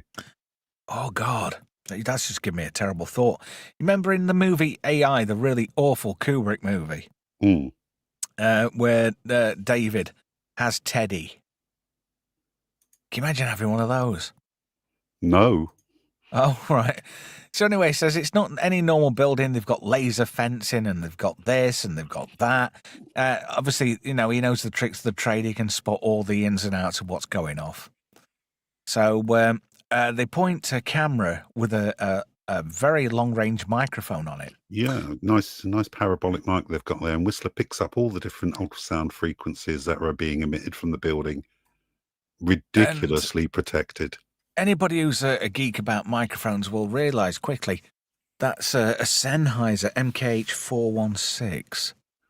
That was did you look that up, used. or did you know that? I fucking know that, because I would love that you microphone. Fucking pro. I know. I'd like the new MKH650 though, because that's supposed to be the dog's bollocks. I'm a bit like the Blues Brothers. He says, where's the Bluesmobile? I swapped it for a microphone, and Jake says, yeah, fair. That's me. If my wife came home and said, where's the Skoda gone? And I got a brand new microphone, she'd understand immediately. You're going to have to walk the shopping home. Yeah. Well, she's got her car. It's a piece of shit, but she can drive that. Now, they point to the end office, and Whistler's like, whoa, loads of ultrasonic. How he can hear ultrasonics is completely beyond me. I know there's a trade-off when you lose your sight and your hearing gets better to make up for the loss of senses, but there's no way humans can hear ultrasonics. What do you think? Well, Whistler is quite exceptional at what he does. He is. He's got perfect pitch and he can whistle at 2600 hertz. So they said, and I've got no idea how strong that parabolic mic is. It wouldn't reach there, to be fair. That is just a standard film production. The guy on the boom, that would have been his spare mic. Yeah, that's the backup. That's the production backup microphone. Great mics though, very sibilant though, close range. So no matter what happens, this end office where all these ultrasonics are, there's always a light on. There's always something there, and they determined that was the office where Marty was talking to Cosmo. So amazing what $50 will get you down at the county records office. The entire blueprints. Yep, he's got the entire Playronics corporate headquarters plans there. And look at that staircase. Liz must be losing her shit. She's very meticulous and orderly and organised. And these guys have come in and they're just basically like a bunch of kids. They've dumped their shit everywhere. So they've determined, because listening on that parabolic mic, that people were saying a certain phrase, and it turns out it's for a security system. Now, if you can see that screen there with that white light above it, that's a security system that uses voice authentication. So yeah, it says insert ID card, so you have to have a matching card, two-factor authentication. Please read the following. Hi, my name is Trevor. My voice is my passport. Verify me. And then they record that in, and then your voice has to match against your key card. So they start looking for somebody who might possibly be in the next office. So thorough investigation, and they do a lot of research. They find this guy with the 180 IQ number plate, and it turns out it's Werner Brandes. He's a doctor. He wears a flat cap, so he must be bald. Oh, look. There's a box of Captain Crunch, but turned the other way round. The nicest garbage you've ever seen. Very meticulous. Now, the funny thing is, when they said, who folds the recycling up like that? I've always done that. I've always, put boxes down into the smallest format possible. Well, my missus squeezes the toothpaste from the centre as I roll it up. So anyway, Liz, looking rather slinky, says, this guy's looking... They find a letter for computer dating. And they're trying to discuss who they'd pick as a rube to pull a sneak. I think it's funny because she says that he's looking for someone who's meticulous, refined, and then anal. And they all look at her after she says anal. Yeah. Look at that. He rolled a tuber crest up like this. Yeah, he's looking for somebody anal. And first time around, I thought he's looking for somebody into anal. And I was like, what? You know what I mean? Franco says, Trev, the audio nerd, you don't know the half of it, mate. You don't know the half of it. If I had £1 for every radio station I've put on the air, I would have... do you know how much money I'd have for every radio station I've put on the air, Z? Well, it depends. How much money are you getting per radio station? No, if I had £1 for every radio station I've kind of put on the air, yeah, if I had £1, how many pounds would I have? I'm guessing 27 quid. No, 7. But, it's a nice figure. So they're looking for somebody anal, yeah, like you said, they all turn around and look at her. It's almost like Marty has said something. Yeah. Like, she's into anal. Maybe she is. Maybe. Who knows? But she's like, what the fuck? Oh, bad Leroy Brown. Bad karaoke by some Japanese guy on a business trip. Ha, your guys had a hookers? Oh. Not talking rugby. So this is Dr. Werner Brandes. He works at Playronics. He's a chip designer, especially voice recognition. And he's kind of like Sheldon before Sheldon. Did you notice his performance? What, distant? Well, I mean, I don't watch a deal of The Big Bang Theory, but he's kind of like the character. If Jim Parsons was to base his performance on anybody, I would have said he'd pick this guy for Sheldon Cooper. Very much like it. If she rocked up, I wouldn't be able to believe my luck, and I'd sit down and talk to her for at least an hour before we ordered. But he's like, oh, I'm really, really bloody hungry. Let's go get some dim sum. He says, do you want some dim sum? Are you hungry? No. Oh, I'm going to get some dim sum. See you. Pyong, leaves her to it. I'd be more inclined to be finding out where she liked it licked the best. Yes. So anyway, he's got to say a certain phrase so they can make up that pass phrase to get past that security system. So he's got to say, hi, my name is Werner Brandes. My voice is my passport. Verify me. So she's just basically collecting words from him. And, she's trying to get this. She's using social engineering to try and extract this information from Werner. Fucking hate that. People who eat with the mouth open and people who talk with the mouth full, I could just fucking headbutt them. In the meantime, while Mother and Liz try and get all that info, Whistler's helping them too. Back at Liz's apartment, Crease has got one of these ultrasonic detectors. So they're going to try and figure out how to, bypass the security. So Mother comes up with the plan of covering him entirely in neoprene. But the only problem is he'll die because they've got to turn the temperature up. They've got to raise the ambient temperature in that particular part of the building up to body temperature. It's almost like they copied these plot points for the first Mission Impossible film. Or maybe Mission Impossible copied all the plot points from this film. Well, no, because it came out 7 years after this. Really? Yeah. So this came out 7 years after the first Mission Impossible film? Let me just check that. Because I thought Mission Impossible came out midnight, 94, 90. Oh, no. Here we go. The first one was 96. So Sneakers is before it. There we go. You learn Because something new. they also had the audio and heat sensors, didn't they? Yeah. So it's got, Mother's conveniently found another version of the same answer machine. Obviously, this has got no guts inside of it. So they're going to do a switcheroony on Cosmo. So the plan is set. The only thing is, Liz has still got to get a few more words out of Dr. Werner Brandes. And he's thinking, I'm going to get a shaggy. I'm going to lose my cherry. At last. He's finally going to lose it. But he gets the final word. And there's Whistler, editing it up.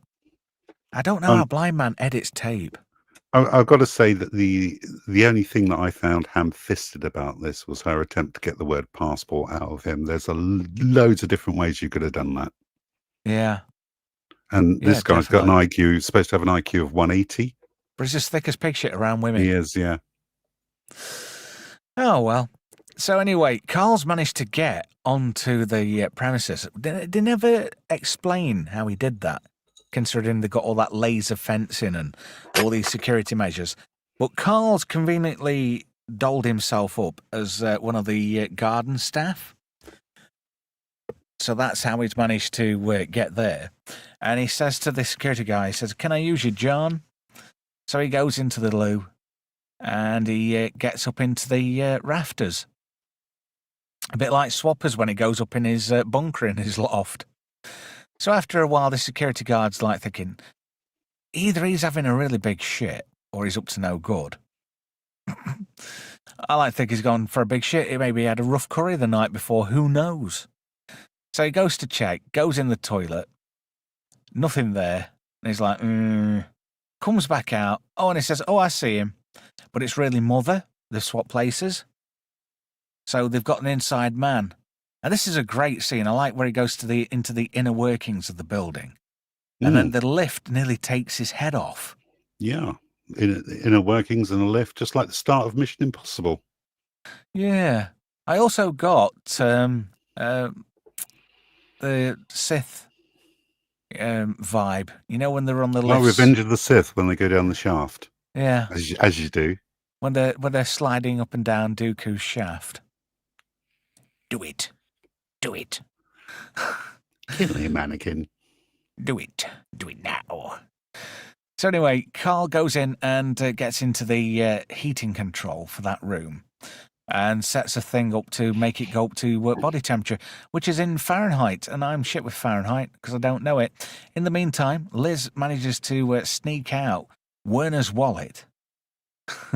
And then Mother's waiting there. And he pinches that pass key, which is one half of the two-factor authentication. So he's got that, gives it back to Liz. In the meantime, Bryce gets over to Playronics with the card, and he logs in, and it says there, Werner Brandes, but it's not him. I'm a little bit confused by that, if you just go back a bit. There is a bit of implausibility, how it goes from there to there.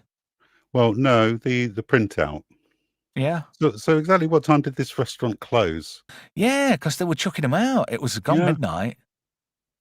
And then that says 8. Yeah, so that's 2, because not only did we jump from this scene to that scene, we have an implausibility with the actual time. That is a good call.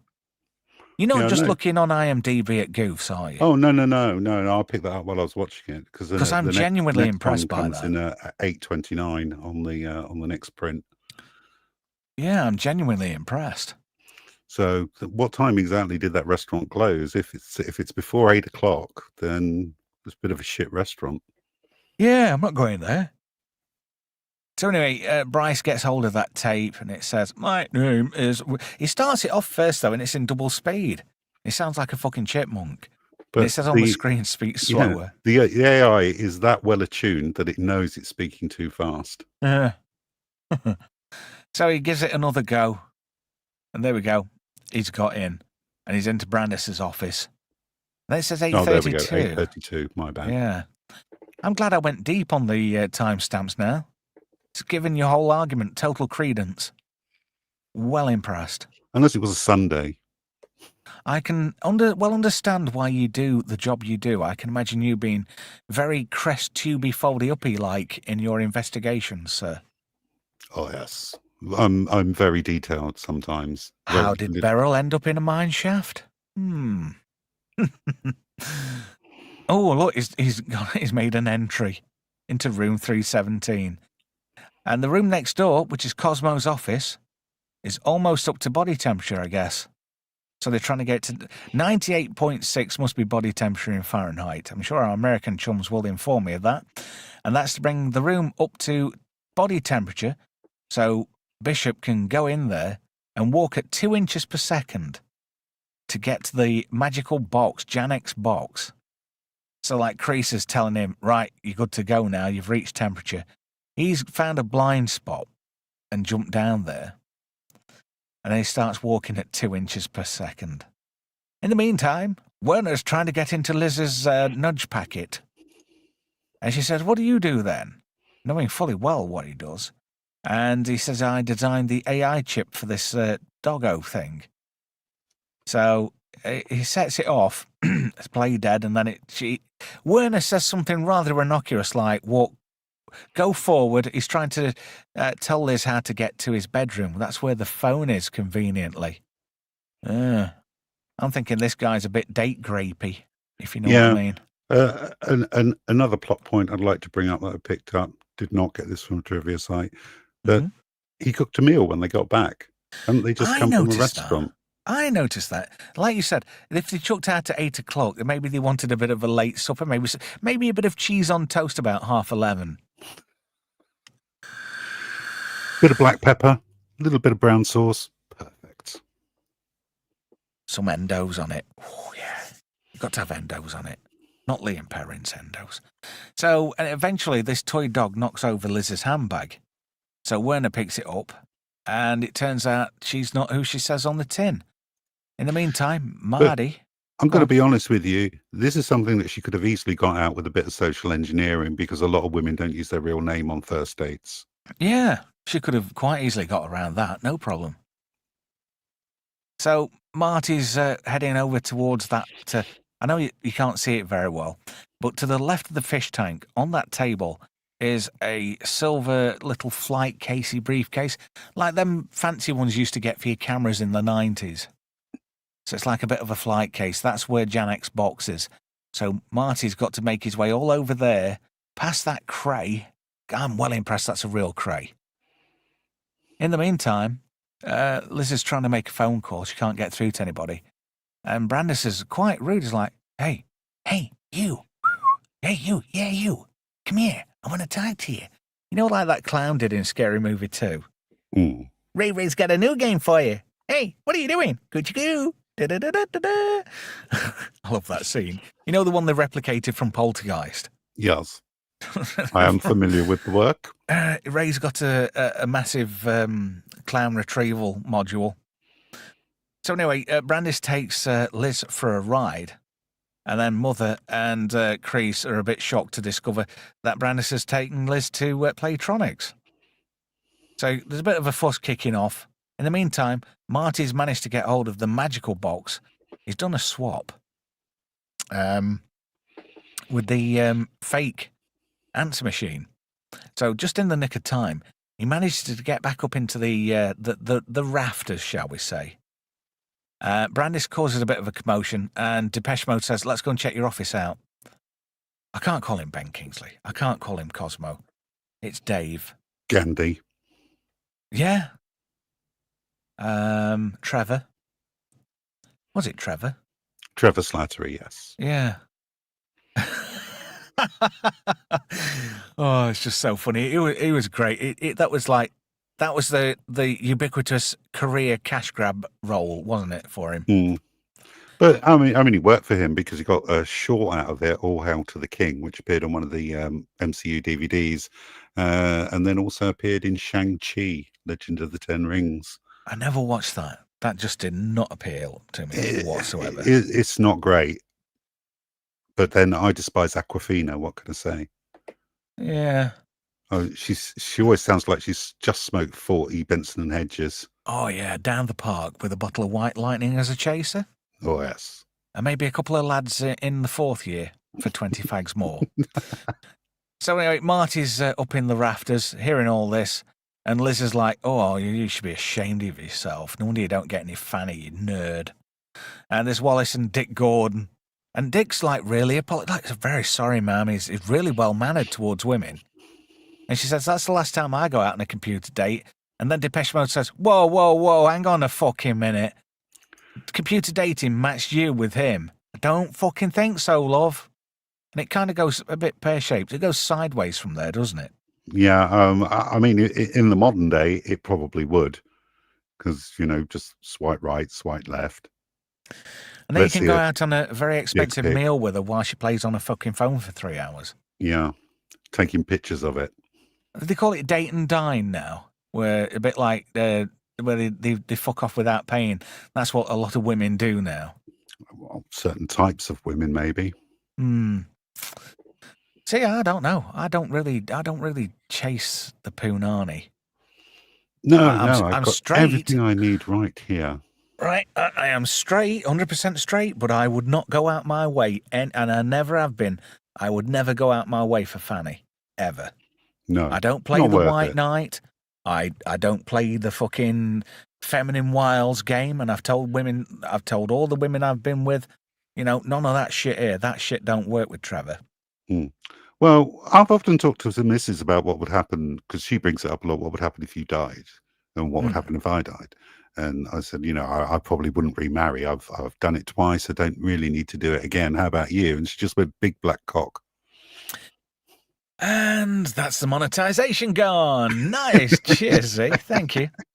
Oh, it's like being on that certain channel we used to be on together when I used to say dumb shit. So anyway, yeah. Depeche Mode proper calls it out, and he runs back into his office. And why is it so hot in here? He's got a remote control for the lights and the security system.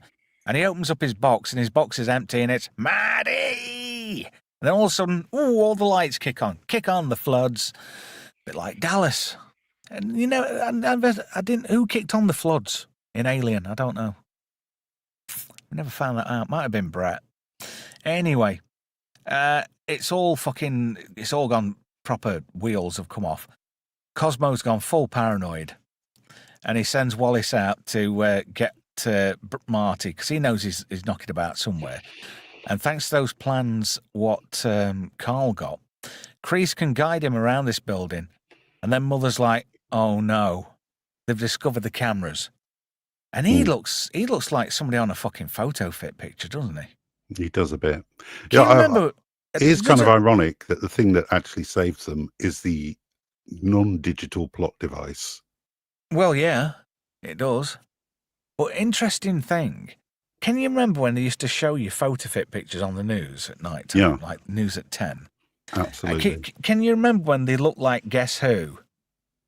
They used to have that book, didn't they, with those 3 leaves, and you'd like flip, no. Flip, no. Does he look like this guy? No.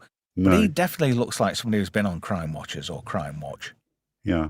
And the photo fits always ended up, the artist renditions always ended up looking like a 5-year-old drew them. Sorry, I was just having a bit of refreshment there. It's not. Oh, no. Well, no, Russell Crowe hasn't got that much of a slaphead, to be fair. So Marty's in the rafters, and Wallace could hear the earbud in Bryce's ear, because Kreese is like, do you read me? He's shouting his fucking bollocks off. But that kind of gave him away. And then Wallace knows he's in the rafters, and he starts shooting at him. And all of a sudden Cosmo says, stop shooting. And he gives him this whole monologue over his PA.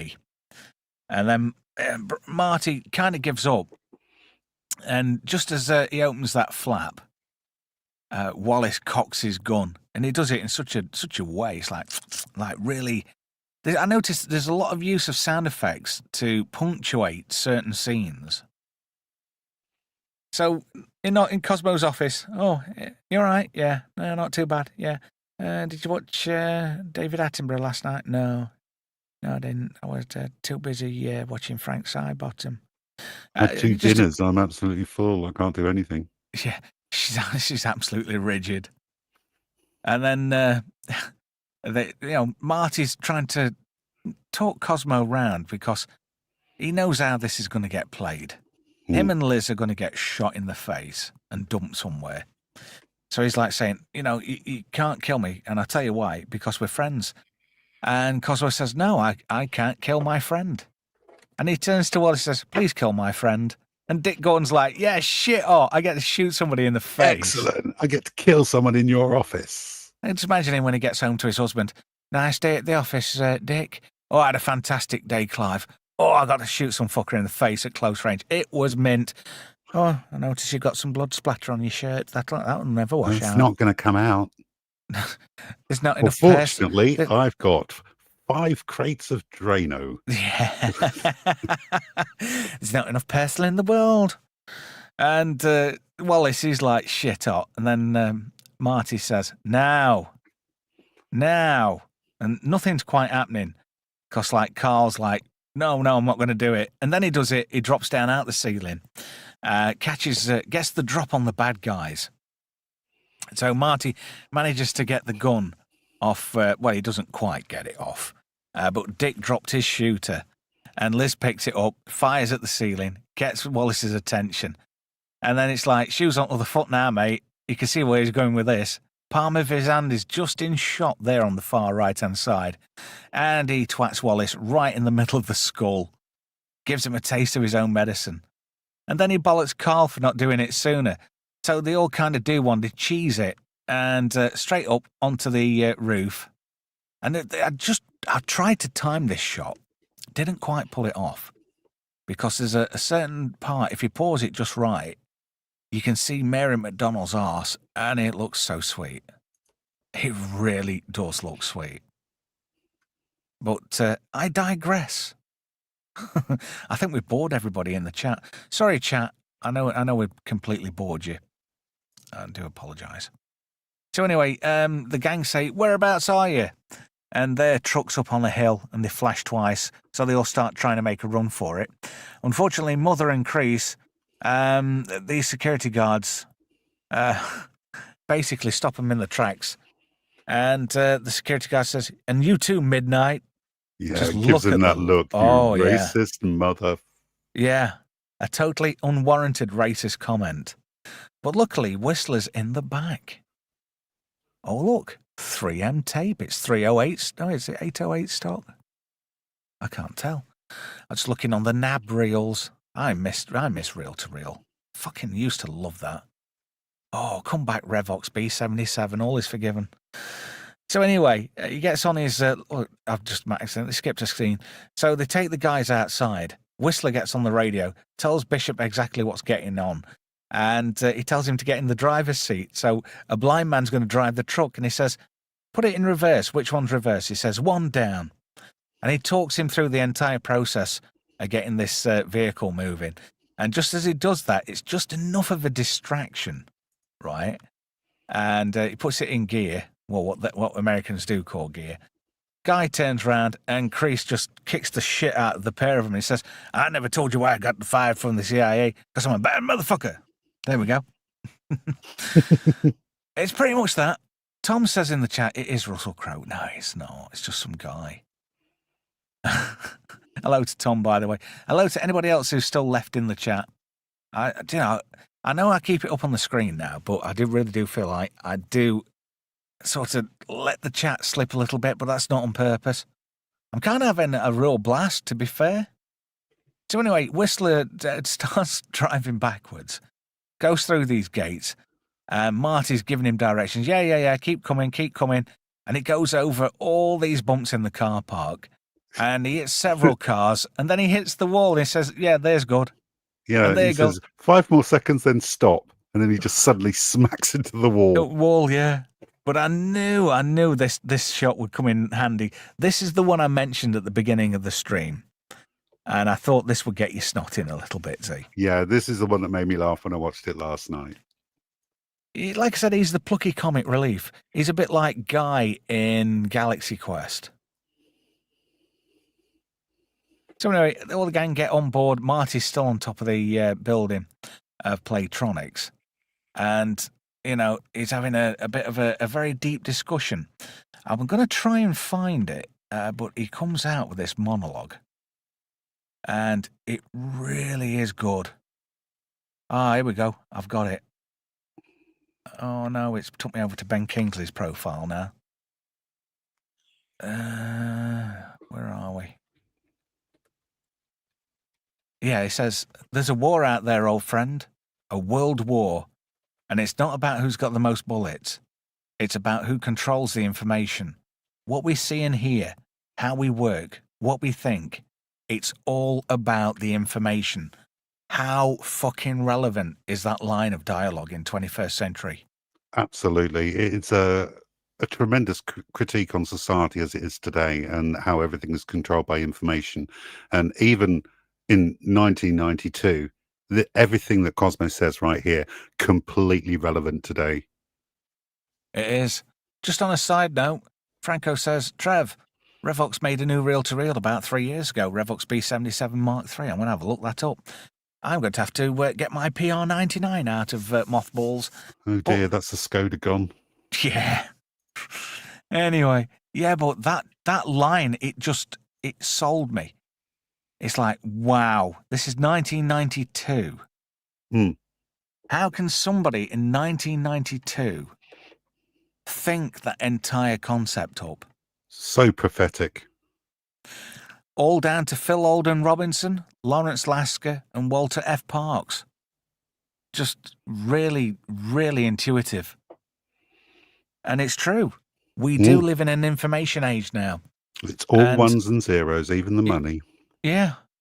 Don't forget your central bank digital currency. Don't forget to sign up for it, your digital ID. It'll stop immigration, honest. No, it'll stop us. Won't stop anybody else. Every country's rejected it. Not going to go down that road. Oh, them swappers red pill sweets gets me every time. So anyway, Marty's like, I'm going now. No, I'm going to kill you. Now you're going to have to let me go. And then he looks in the box and Marty's done a swap again. And there's a really good scene where they punctuate it with lighting. Because without that box, Cosmo's a dead man.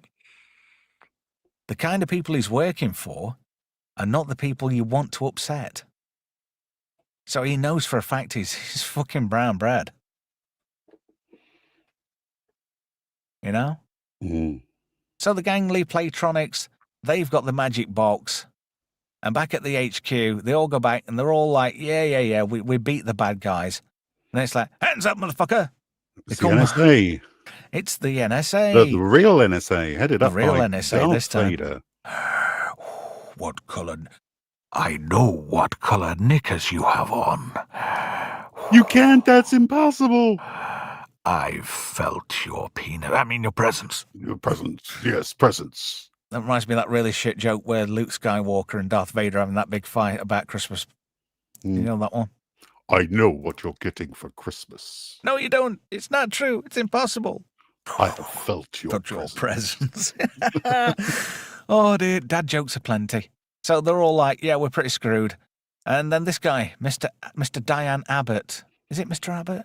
Yeah, it is. But it's not Diane Abbott.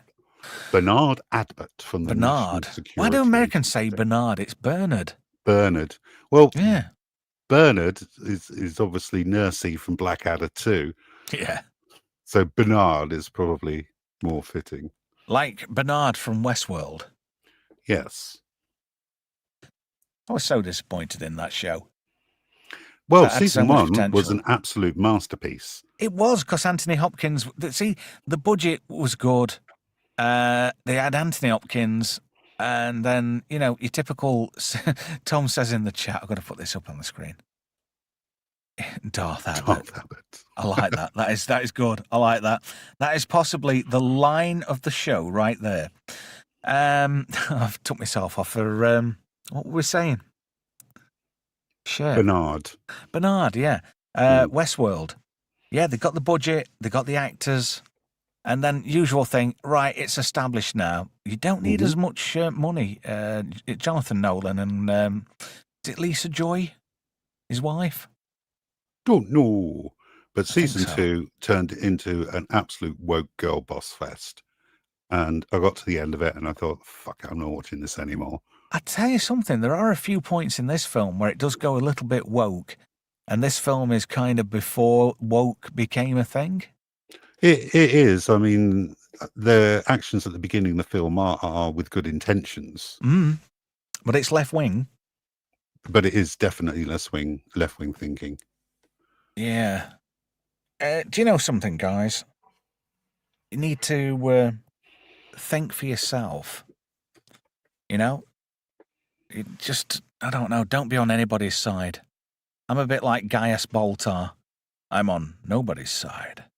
And then they begin a bit of a negotiation. Before Mr. Abbott can get the box, the guys start making a few terms and conditions.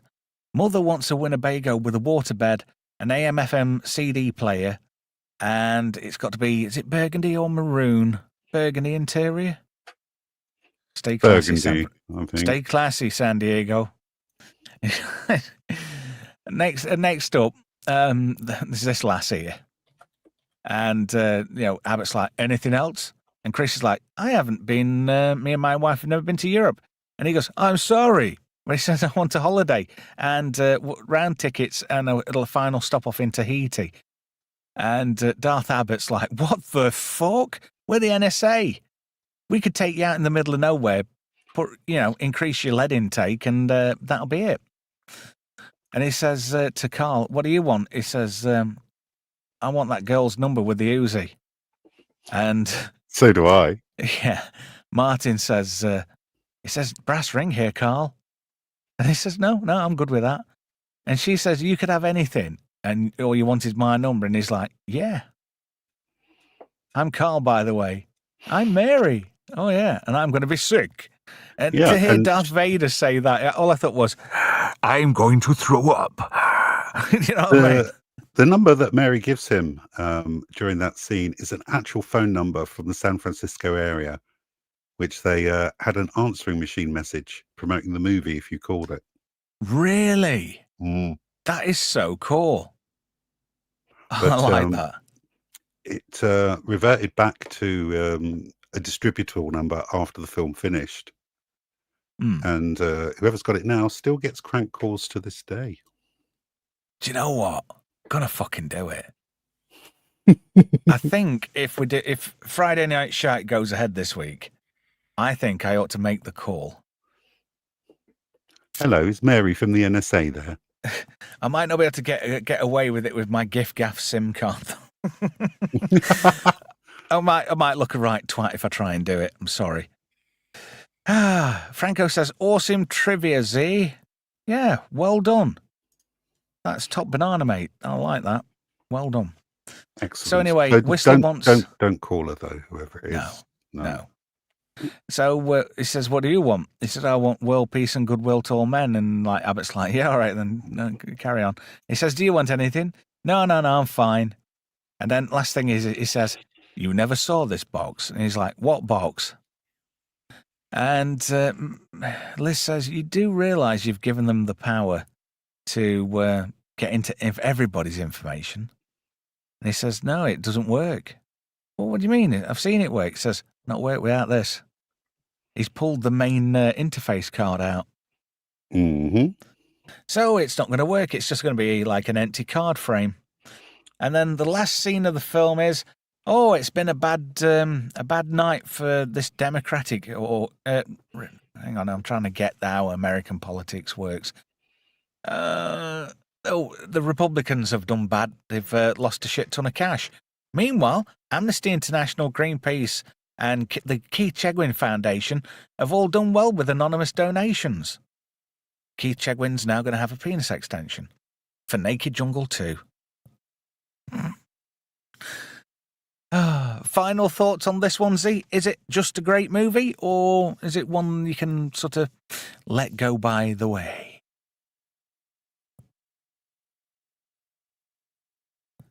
Hello, computer. Hello? Z? Anyway, I'm not sure whether we've crashed or what. If anybody in the chat can let me know if we're still on the air, that'd be quite funny. Z? Oh, Z's disappeared. Thank you, Z. Anyway, I'm not quite sure what's happening about Friday, whether we might do a day early to celebrate the end of Alien, because let's face it, Peacemaker's not really worth the effort, is it? It's just same shit every week. Thank you to everybody in the chat tonight. Thank you, Franco, for letting me know. Thank you. I really appreciate it, Z. Thank you for coming on tonight. Don't really appreciate you bailing on me.